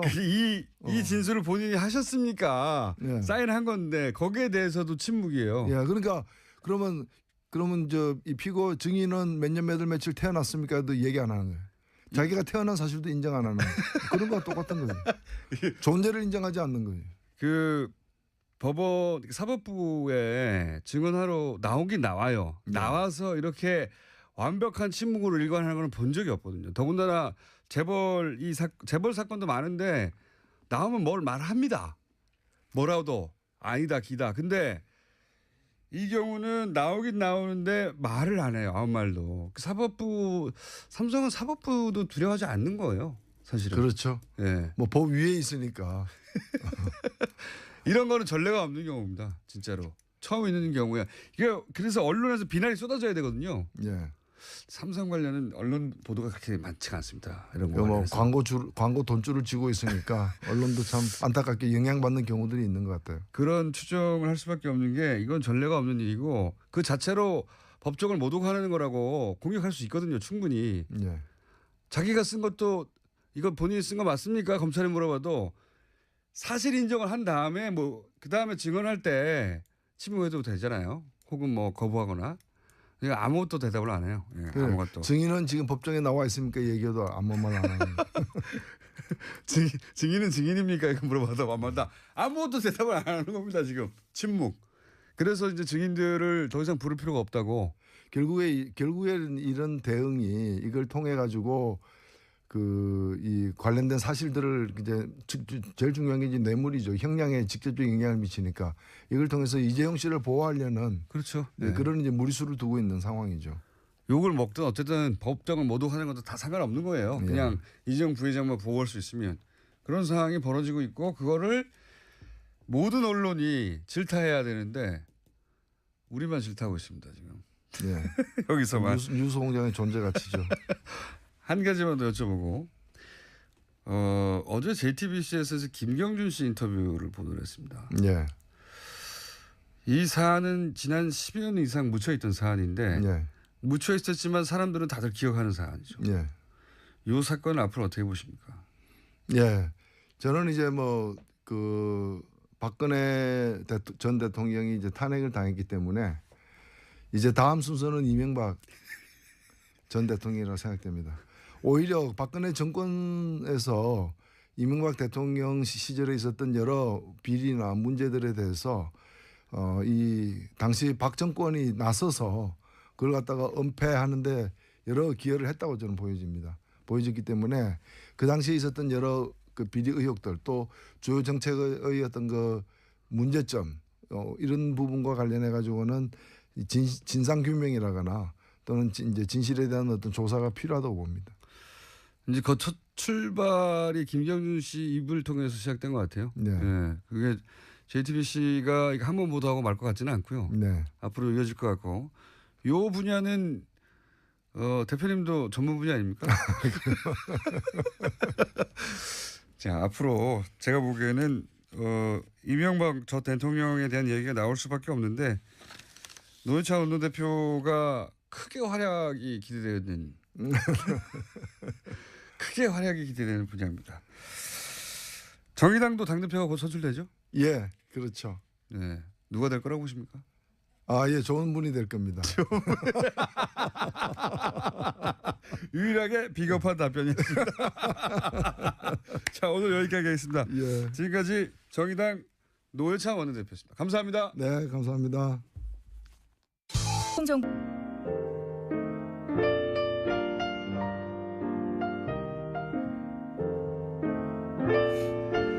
불친절한 AS. 강아지 한 마리 입양했는데 이름을 어준으로 지어도 되나요? 뭐 어떻습니까? 네. 참고로 저도 강아지 한 마리 키우는데요. 예. 이름이 라디시옹입니다. 불어로 계산서라는 뜻입니다. 돈이 많이 들어가지고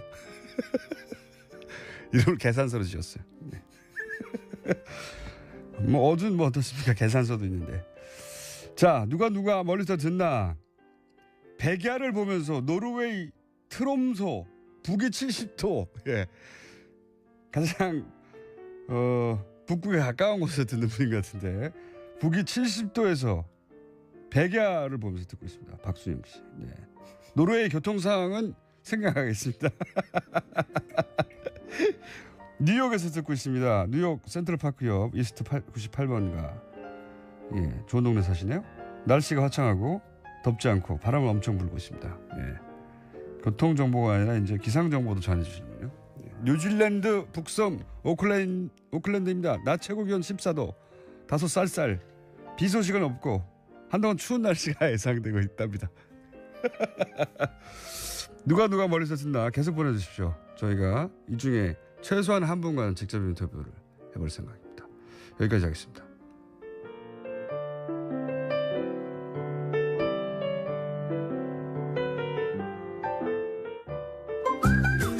배가 운동을 벌이고 있는 칼폴라니 자유경제연구소 정태수 소장님, 회원 지난주에 얼마나 늘었습니까? 제가 직원한테 물어봤어요. 우리 네. 김어준 총수가 배가 운동을 한 다음에 얼마나 늘었냐. 일단 네. 한 달 동안 12명. 일주일에 3명씩. 그만큼 가입이 어려운, 이 돈 내고 가입하는 거다니까. 근데 이게 그렇잖아요. 이게 보통은 차 타고 다니면서 듣잖아요. 예. 근데 차 타고 내려서 사무실까지 가면 잊어버리죠. 그렇죠. 그래서 이름을 어렵게 정했다는 겁니다. 차라리 정태인 연구소라고 했으면 그나마. 그렇죠. 그럼 정태인 쳐보는데. 그러니까요. 칼폴라니? 근데 정태인 영상으로 지금 나옵니다. 그래서 나오긴 홈페이지 나와요? 들어가시면 됩니다. 자, 연구소 이름을 정태인 연구소로 바꿔주세요. 감사합니다. 그리고 갈불나지 일단 마시고. 무료 가입을 한 다음에 그다음에 좀 중요한 거 보려고 그러면 돈 내라고. 근데 그게 잘 안 통해요. 그렇지 않답니까? 예. 인터넷에 보면 다 뜨거든요. 이게. 근데 이 얼마죠 이게? 예, 한 달에 10,000원. 한 달에 10,000원이요? 그러니까 예. 조합원이 되려면 협동조합이기 때문에 출자금이 있어요. 예. 근데 이제 출자금을 안 내면 의결권이 없는 거죠. 의결권이 없다. 예, 뭐 이건 조합원에 가면 전체 이제 조합원 총회에서 중요한 거에 대해서 그때는 돈을 의결을 조금 더 내야 되겠네요. 10,000원이 아니라. 예, 출자금이 그러니까 처음에 10만 원을 내고 이제 10만 원. 예, 들어가는 게 이거 얼마나 있거든요. 근데 이제 힘듭니까? 보통은 요새는 회원이라고 그러니까 네. 말하자면 무의결권주죠. 우선주처럼 네. 10,000원짜리 있답니다. 10,000원짜리 무의결권 있으니까 10만 원에 너무 놀라지 마시고 10,000원짜리도 있다고 하니까 한 달만 해보세요. 네. 그리고 한 달만 해봤는데 큰 재미가 없으면 여기 방송에서 소장님이 나오실 때 문자로 욕을 해주십시오. 자, 오늘 주제 뭡니까? 오늘 주제는 이제 문재인 정부가 50일 좀 안 됐죠? 49일 만에 예. 처음으로 국무회의를 했대요. 아 그래요? 아 왜냐면 장관들이 안 장관이 잡혀서. 없으니까 이게 2달 가까이 국무회의도 못 하고 있었어요. 예. 예, 보수진영 입장에서는 50일이면 1년에 7분의 1 지난 거잖아요. 그러니까 5년에 35분의 1 지난 거죠. 예. 예. 아, 이제 35분에 34 남았습니다. 2달 지났는데 2달 동안 국무회의를 한 번도 못 했다는 건 네, 뭐 원래는 취임하기 전에 뭐 한 2-3달이 있기 때문에 예. 이제 장관들 임명하고 비서관들 임명하는데 이번엔 뭐 이 취임 기간 같은 게 없었잖아요. 그러다 보니까 이게 이제 정부가 공존한 듯한 느낌을 좀 주긴 합니다. 아니요, 아니요. 아니, 뭐 공전했어요. 한 일이 너무 많은 거 한 일이 같아요. 너무 많지만 예. 예, 국무회의를 처음 했다고 하니 그런 느낌도 좀 드는데 자, 오늘 하실 얘기는 그러면 장관들이 초반에 어떻게 했나 그중에서 뭐 경제 분야도 얘기하실 것 같고 네, 경제는 지금 가장 김현미 장관 예, 닥친 일은 부동산이거든요. 네. 그러니까 한 달 사이에 마치 새로운 정부를 시험을 해보듯이 1억이 올라간 데도 있어요. 호가가. 널뛰기 했죠. 예. 예. 보통 정부 초기에 눈치 보다가 그런 일이 많이 있어요. 예, 예, 그리고 뭐 그 부동산 주기하고도 겹치긴 했는데 여하튼 지금 눈치를 보는 거거든요. 네. 예, 말하자면 간을 보고 있는데 네, 찔러보는 거죠. 예, 김현미 장관이 취임하자마자 했던 예, 일단 감동적인 취임사가 굉장히 좋았고요. 예, 취임사가 이제 통계를 보여주면서 네. 이건 투기지 한 어떤 사람들이 자기가 집 살려고 해서 이렇게 올라가는 게 아니다. 그리고 제일 네. 중요한 게 뭐냐면 역대 국토부 장관이 다 이랬어요. 집값이 올라가는 건 공급이 부족하기 때문이다. 국토부는 항상 이 업자들의 편에 선 논리가 네. 아닌가 싶은 논리가 그러니까 많았어요. 경제 논리로 보면 맞는 것 같거든요. 공급을 네. 늘리면 가격이 떨어질 거니까 예. 공급을 늘린다고 국토부 장관이 얘기한 순간 부동산 시장으로 돈이 왕창 물려가서 제 가격이 올라가요. 그러니까요. 야, 얘들이 부동산 가격 잡을 이 의지가 없구나라고 신호를 보내는 거예요. 일반 공산품은 공급이 늘어나면 가격이 떨어지죠. 그렇죠. 예. 근데 부동산은 이미 전 국민에게 한 사람당 한 가구당 한 집이 돌아갈 만큼 이미 충분히 있거든요. 예, 그건 아주 간단한 계산을 해보면 되는데 정확한 통계는 없습니다만 우리나라 5천만 명이잖아요. 3명이 한 가구라고 한 치면. 가구라고 치면 한 1,700만 정도가 네. 이제 가구가 있는데 있어요, 집이. 그 정도 이상. 예, 근데 반이었거든요. 예. 그러니까 나머지 절반이 가지고 있다는 얘기고. 예, 근데 우리나라에서 다주택자가 187만 명으로 지금 돼 있어요. 네. 그러니까 750만 채를 187만 명이 갖고 있는 거죠. 10%가 다 가지고 있는 거죠. 예, 그러니까 그러니까 4채 내지 5채를 평균 갖고 있는데 문제는 뭐냐면은 임대소득 신고한 사람은 48,000명이에요. 187만 명이 네채 내지 다섯 채를 갖고 있는데 그중에 48,000명만 세를 줬다고 신고한 거예요. 네. 나머지 뭐예요, 너희들이가? 신고하지 않거나 실거주한다고 뻥을 치거나 네. 뭐 한 그런 사람이 거죠. 근데 네 군데 다섯 군데 동시에 사는 건 좀 불가능해요. 손오공 정도 되면 되죠. 네. 그게 이렇게 이제 분신술로. 예, 뭐 별장을 너도 네. 군데 가질 수는 있는데 그럴 수 있는 사람은 적을 거고 전부 임대 소득을 올리고 있는데 세금을 안 내는 거죠. 그래서 이제 김현미 장관이 국토부 장관으로는 굉장히 이례적으로 그게 다 투기 때문이다. 네. 라고. 보통 국토부 장관의 역할은 공급을 늘려주고 부동산이 활성화되도록 하는 역할을 많이 했었거든요. 그러니까 건설업자 편이죠. 네. 근데 분명히 김현미 장관이 이건 수요의 문제라고 얘기를 한 거예요. 투기 수요의 문제라고 얘기를 한 거고 그렇게 되면 이제 확실하게 문제가 되겠구나 이렇게 생각하면 이제 투기가 잡힐 수 있는 거죠. 제가 보기엔 처음이에요. 국토부 장관이 이렇게 얘기한 거는.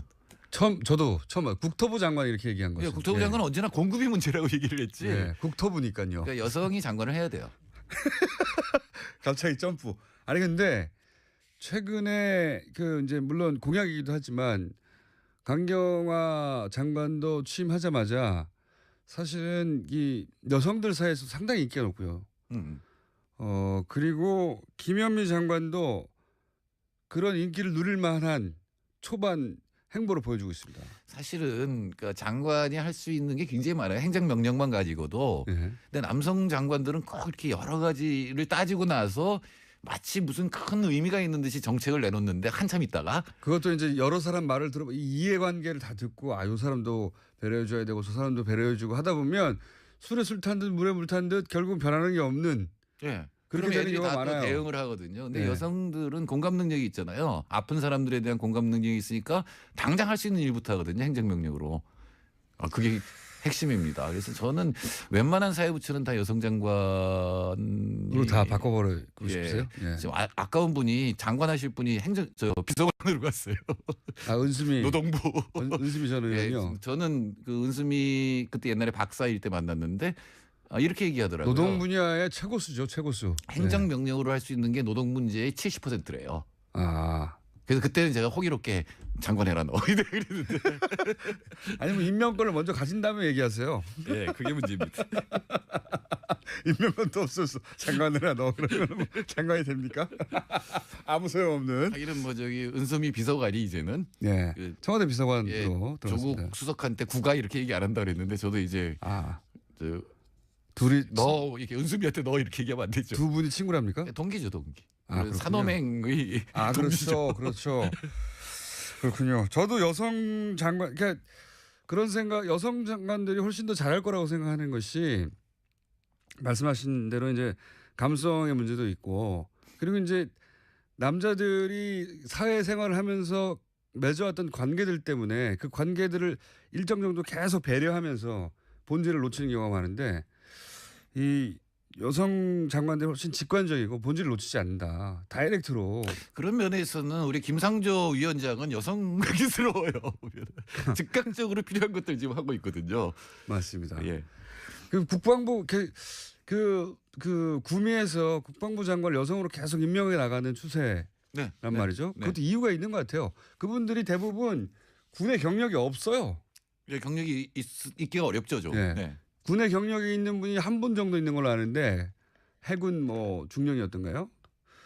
그런데 다른 유럽 국가들이 군 경력이 없는 사람들이 회계사 출신도 있어요. 근데 회계사가 하면 좋겠네요. 왜냐하면 군에는 방산비리 굉장히 많기 때문에 회계사가 보면 그 다 이렇게 보이니까 눈에. 근데 그런 여성 국방장관을 자꾸 임명하는 이유가 잘하더라는 겁니다. 그렇죠. 그럴 줄 몰랐는데 처음에는 상징적인 조치였는데 잘하더라는 거죠. 그래서 우리나라도 여성 장관의 수를 늘려야 된다는 생각을 점점 김현미 장관 하는 거 봐도 그렇고 밖에서 우리 정 PD가 김어준 내각에서 은수미 비서관을 노동부 장관으로 나왔었는데 제가 임명할게요. 그러면. 예, 조건을 잡으십시오. 저한테 그러지 말고 저희 PD들한테 방송국 다 나눠줬거든요. 미리. 벌써? 벌써 1월 달에 다 나눠줬어요. 제가. 방송 2개씩 나눠준 것도 있고요. 자, 그래서 김현미 장관이 실제로 한 조치가 시장의 메시지로 전달돼서 시장이 반응하고 있습니까? 예, 일단 떴다방 같은 것들은 이제 행정 조치를 취하니까 없어졌고 그다음에 김 장관이 26일 날 한 일은 뭐냐면 동대문 휘경동에 있는 청년 전세 임대 주택에 갔거든요. 예. 그러니까 지금 수요가 문제라고 얘기를 했잖아요. 취임사에서. 근데 이제 공급에 대한 얘기를 하러 청년 임대주택에 간 겁니다. 예. 공급은 공공 임대주택을 공급하겠다. 이렇게 이제 얘기를 해서 보통은 중대형 아파트 공급을 늘리겠다 이런 식으로 그게 얘기하는데 이제 부동산 업자한테도 좋고 가격이 올라가서 예. 경기를 살린다 뭐 이런 게 있는 항상 거죠. 그래 왔는데 그게 아니라 이제 임대주택을 늘리겠다고. 그러니까 임대주택 늘리겠다는 얘기는 또 장관이 다 했어요. 고급 측면에서. 근데 네. 이번에는 상징적으로 첫 번째 방문지가 청년과 신혼부부를 위한 임대주택을 늘리겠다라고 얘기를 하고 금년에 구체적인 수치를 얘기를 했기 때문에 그러니까 가난한 사람들 어려운 사람들에 대해서는 바로 살 수 있는 집을 주고 네. 투기는 작겠다라고 하는 명확한 의지를 밝힌 거죠. 그래서 이제 부동산 가격이 좀 주춤합니다. 실제 시장이 반응하고 있어요. 그리고 네.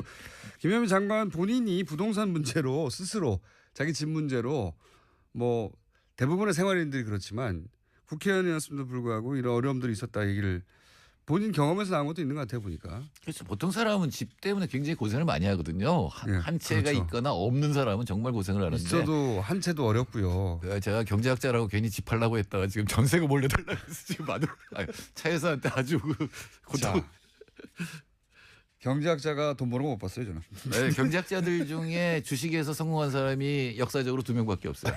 리카도하고 케인즈 2사람밖에 없어요. 1분밖에 안 남았는데 벌써. 예. 오늘 잡담이 너무 길었습니다. 한 네. 가지만 얘기해 보죠.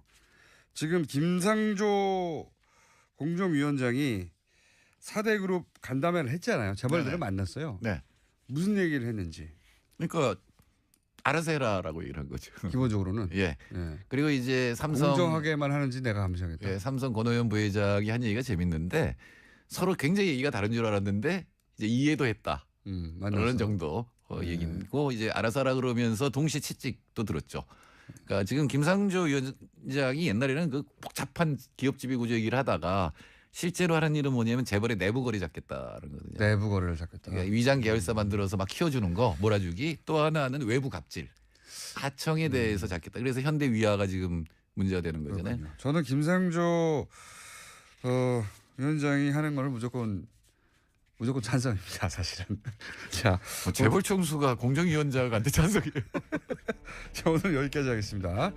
자, 가입을 애타게 기다리고 있는 정태인 소장님의 칼플란이 가입하시고요. 저는 김원준이었습니다. 내일 뵙겠습니다. 안녕. 것으로 그림을 그렸어요. 예. 그려놓고 이제 마사회에서도 국가대표 감독급을 데려갔죠. 근데 6명을 결국 안 뽑았어요.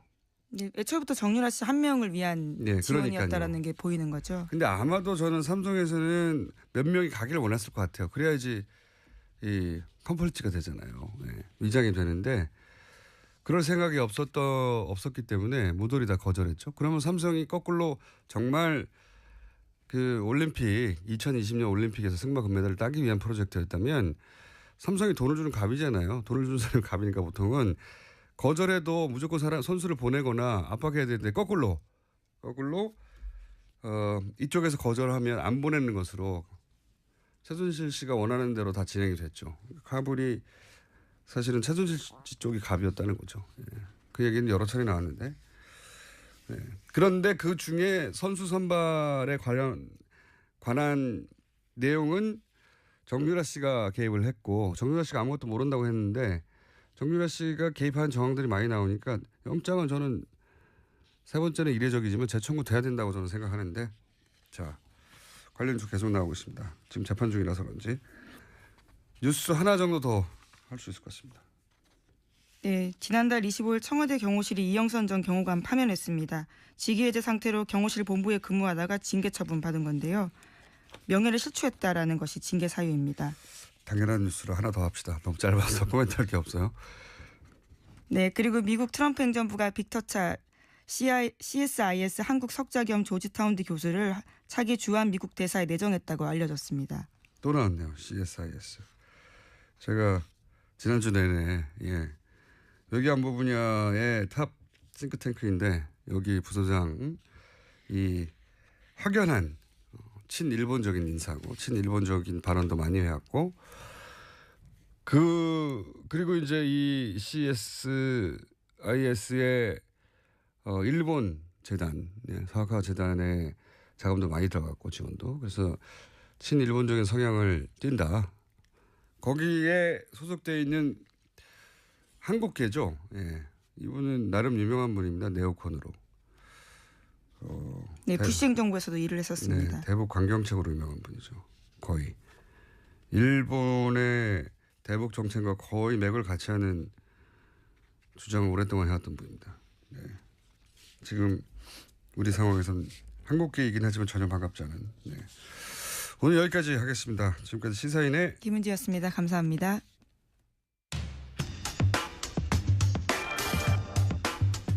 뉴스공장 인기 코너죠. 나라 걱정 이혜훈 의원이 바른정당 당대표로 선출됐습니다. 잠시 연결해 보겠습니다. 안녕하세요, 의원님. 네, 안녕하세요. 이제 대표님이라고 불러야 되겠군요. 네. 아유, 네. 박근혜 전 대통령에게 핍박받던 불쌍한 정치인으로 이 뉴스공장에 처음 나오신 게 얼마 안 된 것 같은데, 네. 정말 그러네요. 예. 네, 이제 원내 정당의 당 대표가 되셨습니다. 저희 뉴스공장 스태프들도 다 같이 축하드립니다. 아유, 감사합니다. 이거 네. 어깨가 무거워서 이게 축하 꼭 받을 만한 일도 아닌 것 같습니다. 내려오실 때 내려오더라도 일단 네, 열심히 하겠습니다. 저도 개인적으로 이 정치 초년병 시절부터 제가 배워왔는데 당대표가 되신 날이 왔네요. 네. 네, 제가 초선일 때 뵀으니까 오래됐습니다. 세월이. 예, 네. 그 사이에 많은 일도 있었고. 네. 근데 제가 바른정당 창당되고 나서 네. 의원님이 이제 당대표 나가시면 당대표 되실 거라고 나가시라고 당대표 되실 거라고 그랬던 기억 나십니까? 네, 그럼요. 많이 말씀하셨죠. 네. 근데 그때는 안 된다고 거절하셨다가 아니 거절이라기보다는 그럴 생각 없다고 하셨다가 왜 이번에는 꼭 당대표가 돼야 되겠다고 나가셨습니까? 당이 어려운데 제가 탈당하고 창당하면서 같이 가자. 이 어려운 길이지만 그래도 우리가 정치하면서 꼭 좋은 길만 갈 수는 꽃길만 갈 수는 없지 않냐. 어려운 길인데도 중요하고 의미 있는 길이니까 같이 가자 하고 제가 좀 설득을 해서 모시고 온 분들이 있었습니다. 근데 그분들이 저한테 그 말을 그대로 되돌려주면서 저한테 당신 혼자 살겠다는 거냐. 이렇게 막 얘기하실 때 뉴스 공장이나 하면서 네, 제가 혼자 살겠다는 거냐. 네, 그 말씀에 무릎을 꿇었습니다. 진짜 이게 아니구나. 더 이상 할 말이 없구나 했습니다. 네. 물론 제 말을 듣고 당대표 출마하신 건 아니지만 저는 알아봤습니다. 곧 당대표 되실 그 거. 말도 사실은 저한테 생각하는 계기를 줬는데 진행자의 그 말이 또 많은 사람이 저한테 전화해서 너만 살겠다는 거냐 하고 압박하는 계기가 됐습니다. 네, 기억으로는. 근데 이제 총선에 예비 후보로 출마를 했던 사람을 자봉이라고 했다는 사실 자체가 오히려 제가 보기에는 역풍 맞을 만한 해명인 것 같고, 가능하면 축소하려고 했던 거죠, 의미를. 게다가 안철수 전 의원하고 카이스트 시절에 사제지간이었다고 지금 알려지고 있고. 네, 함께 책을 썼다라는 보도도 있습니다. 그리고 진신 캠프에서 활동하면서 대표 저자로 책도 냈던 사람이에요. 예. 이렇게 되면 어떤 정치적 도의적 책임이 안철수 전 의원에게까지 미칠 만한 사안인 것 같고요. 가장 제가 보기엔 중요한 건 당에서는 자작이라고 발표를 했는데 본인은 이준서 전 최고위원이 시킨 일이라고 하고 있는 거죠. 사실 이것도 당에서 자작이라고 발표하기에는 본인이 아니라고 주장하는 상황에서 무리수였던 것 같고. 근데 이제 이 대목부터 이제 저는 의문입니다. 이준서 최고위원, 이 영입 1호로 청년 몫의 최고위원이 된 거란 말이죠. 최고위원이라고 하면 보통 우리가 다선 현역 의원 이렇게 생각하는데 이분은 그게 아니에요. 30대에 그냥 청년 몫의 최고위원이 된 것이지 실제로 대선을 여러 차례 겪어본 다선이거나 또는 현역 의원이거나 아니란 말이죠. 근데 이분이 단독으로 그런 위험천만한 조작을 했다. 이거 굉장히 납득하기 어렵다. 네, 오늘 아침 국민일보 보도로 나온 게 있는데요. 국민일보와의 통화에서 나 혼자만의 선택으로 오픈된 건 아니다. 이렇게 밝히고 있습니다. 또 이용재 의원한테 들려드린 적이 있다 이렇게도 밝힌 바가 있고요. 들려드린 적이 있다. 예, 그렇게 언론과 근데 통화를 이제 뭐 했네요. 들려준 것하고 그것을 누군가 지시를 받아서 조작했다는 건 다르니까. 이용주 의원은 듣기만 했을 수도 있죠. 예. 이용주 의원까지. 물론 이 의원은 들은 바 없다라고 부인하고 있습니다. 근데 이용주 의원이 이제 인터뷰에서 당시 인터뷰에서 그런 말을 한 적이 있어요. 이제 이게 복수의 사람으로부터 확인한 내용이다. 뭐 여러 차례 확인된 사실이다. 본인은 뭐 확신을 했다는 당시의 표현 같은데, 그럼 지금 어쨌든 보도되는 거 상으로는 두 사람밖에 몰랐다. 이 정도까지 왔는데 제가 보기에는 앞으로 누구까지 알았느냐 이게 포커스가 될 것 같고요. 개인적으로는 사실 이런 제보를 많이 겪어봤어요. 저는 오랜 세월. 근데 실제 그런 제보를 받게 되면 몇 겹으로 크로스 체크를 하게 됩니다. 그래 놓고도 입 밖에 내기 힘든 거예요. 이런 상황은. 특히 대선 때는. 왜냐하면 대선의 공방은 대선이 끝난 이후에 무마되는 경우도 있지만 사안이 중대할 경우에 계속 가거든요. 네, 실제로 투표 결과에 영향을 줄 수 있기 때문에 선거 때 허위사실 유포는 굉장히 큰 범죄입니다. 예, 그런데 이제 대선을 처음 치르는 젊은 정치 지망생이라고 봐야 되죠. 그런 사람들이 대선 나흘 전인가요? 이럴 때 이런 정도의 위험한 일을 스스로 판단해 조작을 했다. 저는 그런 상황을 많이 겪어본 사람으로서 굉장히 상상하기 힘들다. 예, 납득하기 어렵습니다. 사실. 그래서 결국은 누구까지 알았느냐 포커스가 될 거라고 보고, 이런 내용을 대선에서 자신 있게 조작해서 발표하려면 기본적으로 기본 소스부터 있어야 돼요. 여기서 이제 녹취록이라고 그때 당시에 나왔던 내용들을 보면 최소한 기본 사실들 베이스 하에 거짓말을 한 거거든요. 기본 사실들을 누군가 제공했다. 그리고 그 위에 대본을 짜고 그리고 실행자였던 액션을 했던 사람이지 액션 플랜을 짠 사람은 따로 있었을 것이다. 라고 저는 추정해 봅니다. 이제 앞으로 관련 뉴스가 앞으로 많이 나오겠죠. 이 사건은 국민의당에 아주 크고 긴 상처를 남길 것 같네요. 예. 다음 뉴스는요? 네, 어제 한승희 국세청장 후보자의 인사청문회가 있었습니다. 더불어민주당의 송영길 박영선 의원이 최순실 씨와 이재용 삼성전자 부회장의 해외 은닉 재산 문제를 집중적으로 물었습니다. 더불어민주당 송영길 의원은 최순실 씨가 박정희 전 대통령의 비자금을 관리했다라는 관련 단서를 확보했냐라고 물었고요. 한 후보자는 직접 스위스를 간 적도 있냐라고 물었습니다. 이에 대해서 한 후보자는 즉각 답변하지 않고 침묵을 지켰는데요. 또다시 물었습니다. 송 의원이 이재용 부회장의 해외 계좌도 확보해서 자진 신고받았고 그 신고 액수가 5천억이냐라고 묻자 한 후보자는 조사가 진행 중인 사건이지만 특혜는 존재하지 않는다 이렇게 이야기했습니다. 자, 이거 굉장히 중요한 질의였는데 저희가 어제 이 인사청문회에서 있었던 질의 내용을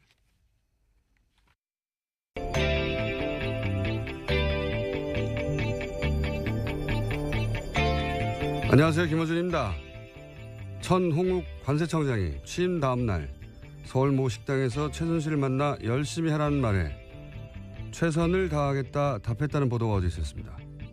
이에 관세청은 최 청장이 취임 이후 다양한 외부 인사를 만난 과정에서 최순실을 한 차례 만난 사실이 있지만 최선을 다해 직무를 수행해서 신뢰받는 관세청이 되겠다는 포부를 밝히는 그런 일반적인 언급이었지 충성맹세는 사실이 아니라고 해명했습니다. 최 청장은 지난 2월 기재위 업무보고 때 최순실 관련 모든 의혹을 부인했었고 최근 한 언론과 인터뷰에서는 최순실과의 만남 자체를 처음에는 부인했었습니다. 물론 기억이 나지 않았을 수도 있습니다. 그런데 모든 해명을 굳이 곧대로 받아들이더라도 여전히 이해가지 않는 대목이 있습니다. 차관급인 관세청장이 국민에게 신뢰받는 관세청이 되기 위해 만나야 했던 외부 인사 중에 취임 바로 다음 날 만난 민간인이 왜 하필 최순실인 거죠? 최순실 씨 본인 설명에 따르면 임대업자에 불과한 민간인을 관세청장이 왜 만나서 신뢰받는 관세청이 되겠다고 포부를 밝히는 겁니까? 웃기지 않습니까? 김어준의 실소였습니다.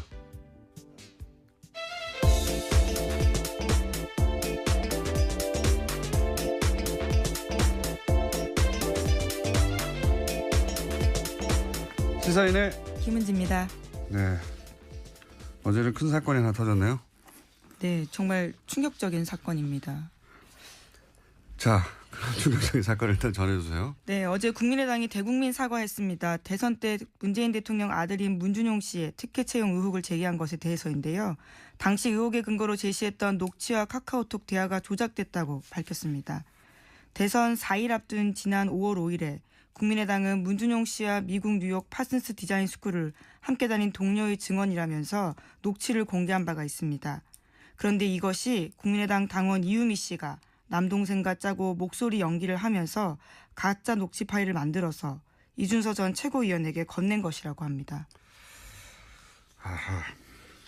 자, 그리고 나서 이제 이 사과를 하자마자 뉴스가 또 계속 쏟아졌어요. 그죠? 네, 어제 JTBC 단독 보도가 있었는데요. 이유미 씨는 지시로 한 일이라고 주장하고 있다고 합니다. 국민의당이 증거를 조작했다고 지목한 이유미 씨가 당원들에게 보낸 문자 메시지를 밝힌 건데요. 여기서 자신의 억울함을 주장하고 있습니다. 한 위원장의 지시에 따라서 허위 자료를 만든 일이고 검찰 조사 받게 됐다면서 당이 보호해주지 않는다라는 억울함을 주장하고 있다고 합니다. 그리고 나서 바로 체포가 됐죠. 또 긴급 체포가. 네, 어제 저녁 9시쯤 이유미 씨가 긴급 체포됐습니다. 공직선거법상 허위사실 공포 혐의인데요. 검찰 관계자는 참고인 신분으로 조사했는데 피의자로 전환해 조사할 필요성이 있고 긴급 체포 사유가 된다고 판단했다고 밝혔습니다. 그렇군요. 어제는 뭐 국민의당에서는 당연히 대국민 사과를 할 수밖에 없는 상황이긴 했는데 이제 이 검찰 수사를 통해서 이 사실이 밝혀졌다면 타격이 더 컸을 테니까 네. 그나마 직접 몇 시간이나 먼저 밝히는 게 낫다고 판단한 것 같고요. 그래서 사과 형식을 취해서 일종의 정치적인 화해 제스처죠. 예. 미안하다. 사과. 미안하다고 끝날 일은 아닌 것 같습니다. 그러긴 좀 너무 늦은 것 같아요. 왜냐하면 대선이 끝난 게 이미 50일 가까이 됐고 고소 맞고소가 있었던 게 오래전인데 물론 이제 당에서는 이 사실을 안 게 이틀 전이라고 발표를 하긴 했는데 그러면 그 당사자가 지금 50일 가까이 혼자서 감당하고 있었다는 얘기잖아요. 예, 납득하기 어려운 점이 있고. 오히려 알았지만 계속 타이밍을 봤다. 이렇게 설명한다면 말이 되죠. 그쪽에 훨씬 설득력이 있는데 만약에 그랬다면은 이제 당의 피해를 최소화하기 위해서 타이밍을 봤다는 거잖아요. 그렇다는 얘기는 문준용 씨, 피해자인 문준용 씨의 어떤 피해나 심적 고통 이거는 당의 피해를 막기 위해서 그건 뒀다는 거잖아요. 그동안 50일 이상. 예, 가해자의 이익을 위해서 피해자의 고통을 계속 방치한 거니까 제가 보기엔 이건 당사자가 이 사과를 받겠느냐 하는 게 첫 번째 의문이고 두 번째는 처음에는 평당원 또 자원봉사자 이렇게 소개를 했단 말이죠. 근데 이유미 씨가 이제 전남 여수갑에 지난 총선 때 예비 후보였어요. 네, 출마 선언한 적이 있습니다. 네. 이용주 의원이 당선된 지역구입니다, 아마. 네, 저는 알고 있었어요. 당대표가 되실 거라는 걸. 자. 도와주십시오. 네. 당대표가 됐으니까 저희 고정 코너는 이제 곧 문을 닫나요? 내일 제가 마지막 방송 하겠습니다. 네. 그럼 내일까지만 하고 그러면 네. 하태경 최고위원을 고정을 해야 되겠습니다. 네, 그렇게 부탁드릴게요. 박빙으로 사실 승부가 박빙이었어요, 그죠? 네. 생각보다 박빙이었고 어쨌든 그럼에도 불구하고 호남을 제외하고는 경선 기간 내내 1위를 하셨는데 네. 본인이 분석하는 승리의 비결은 뭡니까? 많은 분들이 이해운 하면 눈치 보지 않고 유불리 따지지 않고 그래도 자기가 생각하는 바를 늘 말해왔다 이렇게 인식은 해주신 것 같아요. 그리고 또 이 성격을 보시고 당이 어려운데 1000길 낭떠러지라도 10길 불속이라도 그런 거 안 따지고 뛰어드는 사람은 이해운 아닌가 이렇게들 좀 인정해 주신 것 같습니다. 이게 제 자화자찬입니다. 네. 저희는 저희끼리 자화자찬하겠습니다. 이게 다 뉴스공장 덕분이라고. 네, 네. 유승민 의원은 뭐라고 하시던가요? 당선 후에? 사실 어제 오후 늦게 선출이 됐고요. 그리고 이거 거짓말 안 못해서 지금까지 인터뷰가 한 30개쯤 이렇게 진행이 되다 보니까 사실 뭐 도저히 누구한테 연락을 한다 이게 불가능이었습니다. 그리고 전화통이 거의 불이 나서 한 1000몇백 개가 오니까 제가 누구한테 전화를 거는 일이 불가능이었습니다. 사실상. 네, 그랬을 것 같네요. 그래서 아직도 못 만나 통화도 못 해보셨다고요? 예, 연락 자체를 못했습니다. 예. 네, 그거는 내일 수요일 날 나오실 때 네. 전해주시고요. 기왕 연결한 김에 인사만 하고 끊으려고 하다가 네. 몇 가지 그래도 여쭤봐야 될 것 같습니다. 네. 어제는 홍준표 전 경남지사 이야기가 화제였어요. 그 네. 정병국 전 대표가 자서전을 냈는데 그 내용 중에 바른정당의 입당 가능성을 타진을 당시 했었다. 이런 내용이 담겨가지고 논란이 되는데 혹시 아시는 건 좀 있으십니까? 사실 뭐 정병국 대표한테 직접 들은 얘기나 홍 전 지사에게 직접 들은 얘기는 없습니다. 근데 당시 네. 그런 소문이 좀 돌았던 건 맞고요. 소문 정도 돌았다. 예, 근데 뭐 소문이 돌 때 제가 뭐 이걸 일일이 확인하거나 사실관계 뭐 파악을 하거나 그러지는 않았고요. 소문이 돌았다 정도. 네, 근데 이제 이 책을 인용한 기사를 보면서 무슨 생각이 들었냐면 이 두 분 다 제가 한 직장에서 10수년 같이 지내온 굉장히 잘 아는 분들 아니겠습니까? 네. 한 공장에서 한솥 그렇게 오래 먹으면 사람에 대해서 정확하게 좀 알 수 있습니다. 네. 근데 이제 두 분의 그동안의 인품, 행보 이런 걸 보면 저는 정병국 의원이 사실이 아닌 말하는 걸 아직까지 보질 못했거든요. 그리고 정병국 의원이 사석에서 그런 말을 잘 하지 않고 굉장히 진지한 타입이에요. 진지하시죠. 네. 미스터 진지해요, 완전히. 예. 근데 그런 분이 책에다가까지 쓰신 말을 거짓말을 했을까? 저는 그렇게는 생각하지 않습니다. 하는 정도의 추정하신다. 네, 제 생각이 그런 거죠. 제 알겠습니다. 판단입니다. 이야기는 뭐 아무래도 홍준표 전 지사하고도 연결해서 한번 들어보셔야죠. 네, 들어봐야 될 것 같긴 합니다만 지금은 전면 부인하고 있고 또 한 가지 이제 현안 중에 급히 터진 거라 말씀 여쭤볼게. 이 국민의당에서 네. 문준용 씨 의혹 관련해 가지고 이제 제보 내용을 조작했다는 게 어제 밝혀졌어요. 예. 그리고 이제 긴급 체포가 되는데 그 당원 이유미 씨가 네. 본인은 지시로 한 일이라고 하고 있고, 예, 국민의당에서는 이유미 씨가 스스로 자작한 거라고 하는 게 현재까지 입장인 것 같습니다. 이 사건에 대해서는 어떻게 입장을 가지고 계십니까? 너무 기가 막혀서 처음에 이게 믿기지가 않았어요. 어떻게 저런 일이 있을 수 있나. 그리고 뭐 녹음 파일이나 이런 카톡 캡처를 조작했다는 게 이게 도대체 믿기지가 않았는데요. 더 이제 점입가경으로 가는 부분이 최고위원 중에 한 분인 어떤 분과 이게 연관이 되어 있고 그분이 이미 조작 사실을 알았다까지 갔더니 그것도 기겁을 할 일이었는데 이제는 드디어 뭐 지시 얘기까지 나와서 이게 도대체 끝이 어디인가. 아, 정말 걱정되는 상황입니다. 이게 뭐 당원이라고 이제 국민의당에서는 표현했지만 사실은 실마까지 하셔서 예. 공천 받으셨던 분 아닌가요? 예, 그러니까 당원이라고 하기에는 그리고 자봉이라고 하기에는 아니죠. 예. 예, 그 위상이 당내에서 다른데 근데 여하간 이분이 지시를 한 일이라고 주장하고 있는데 준비하려고 했는데 준비를 못했나 봐요. 왜 준비를 안 했죠? 어제 준비하기로 했었는데. 자, 이 내용은 간단하게 요약하면 어제 국세청장 청문회에서 송영길 박영선 의원이 거의 유사한 질문을 했죠. 네, 여기에 그렇습니다. 탈세 자발적 신고 기간이 2015년에 있었는데 이 기간 동안 이재용 부회장이 5천억을 신고했다고 하는데 사실이냐? 네. 사실이냐고 물었는데 한승희 국세청장 후보는 뭐 개별 납세에 대해서는 확인해 줄 수 없다. 이게 원론적으로 맞는 얘기죠. 원론적으로 맞는 얘기인데 그리고 또 그 책임이 당시 국세청장이 아니었기 때문에 후보에게 전적으로 있는 것도 아니고. 근데 이 질의가 굉장히 중요한 이유가 뭐냐면 제가 보기엔 굉장히 중요한 질의인데 뉴스가 별로 없어요. 거의 없어요. 왜 중요하다고 보냐면 첫 번째로는 5천억을 탈세하고 아무런 처벌을 받지 않고 지나갔다면, 만약에 이런 사실이 실제로 있었다면, 이거는 일개 청, 국세청 단위에서 받을 수 있는 게 아니란 말이죠. 예. 이거는 거꾸로 말하면 5천억에 해당되는 삼성 비자금을 합법화하는 길을 국세청이 열어준 거란 말이죠.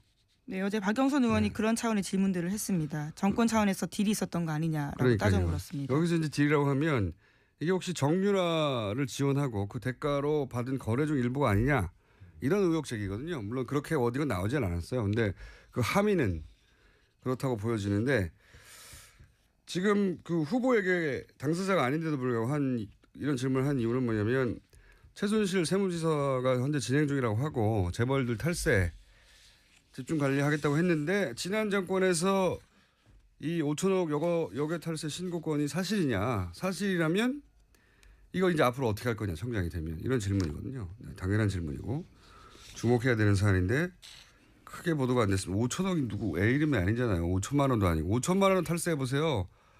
5천만 원만 탈세해도 감옥 갑니다. 5천만 원도 없습니다.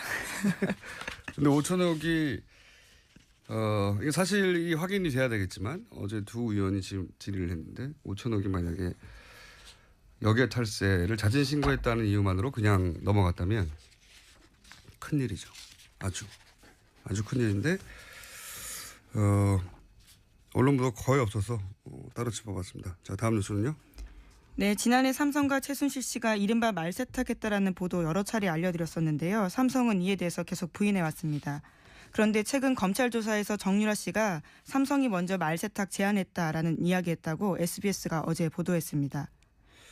뭐 정유라 씨 진술을 다 믿을 수는 없는데, 저는 이 대목은 개연성이 충분히 있다 이렇게 봐요. 그러니까 말세탁을 삼성은 법정에서 이제 최순실 씨한테 속았다는 거거든요. 자기들이 제안한 게 아니라. 근데 정유라 씨는 지금 삼성이 그걸 제안했다는 거잖아요. 개연성이 있다고 보는 이유는 뭐냐면, 당시 최순실 씨가 VIP가 말을 사주라고 했지 빌려주라고 했냐고 불만을 승마협회 박원호 전무한테 했었다, 그런 보도가 있었는데, 그러니까 이제 소유권 문제를 해결하는 방식을 고민하지 않을 수 없었다, 당시 삼성이.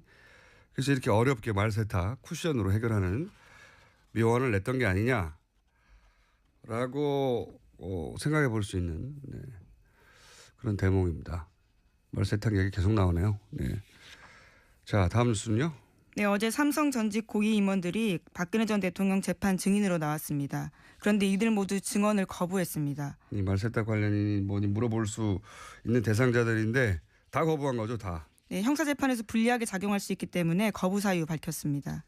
본인들에게 유리하게 작용할 수 있는 것도 말 안 해요. 그러니까 모든 증언을 다 거부한 거, 사실 이런 거는 처음입니다. 증인들이 안 나오면 모를까, 나와서 전면적으로 모두 다 뭐 재벌의 소속 임원들이 재판에 나와서 증언을 한 적이 많거든요, 과거에. 처음 있는 일입니다. 삼성 직원들은 아무도 말을 안 하는 거죠, 지금. 무슨 말도. 대단합니다. 예. 자, 다음 뉴스는요.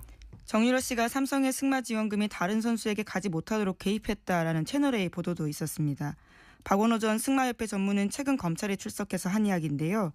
승마 관련 전문 지식이 없는 최순실 씨를 대신해서 정유라 씨가 선수 선발 전반에 관여한 것으로 안다라고 진술했다고 합니다. 이 얘기는 그런 얘기죠. 원래 이제 승마협회를 통해서 그림으로는 정유라 씨 혼자를 지원한다고 할 수 없으니까 삼성이 그림으로는 6명을 뽑아서 지원하는 거.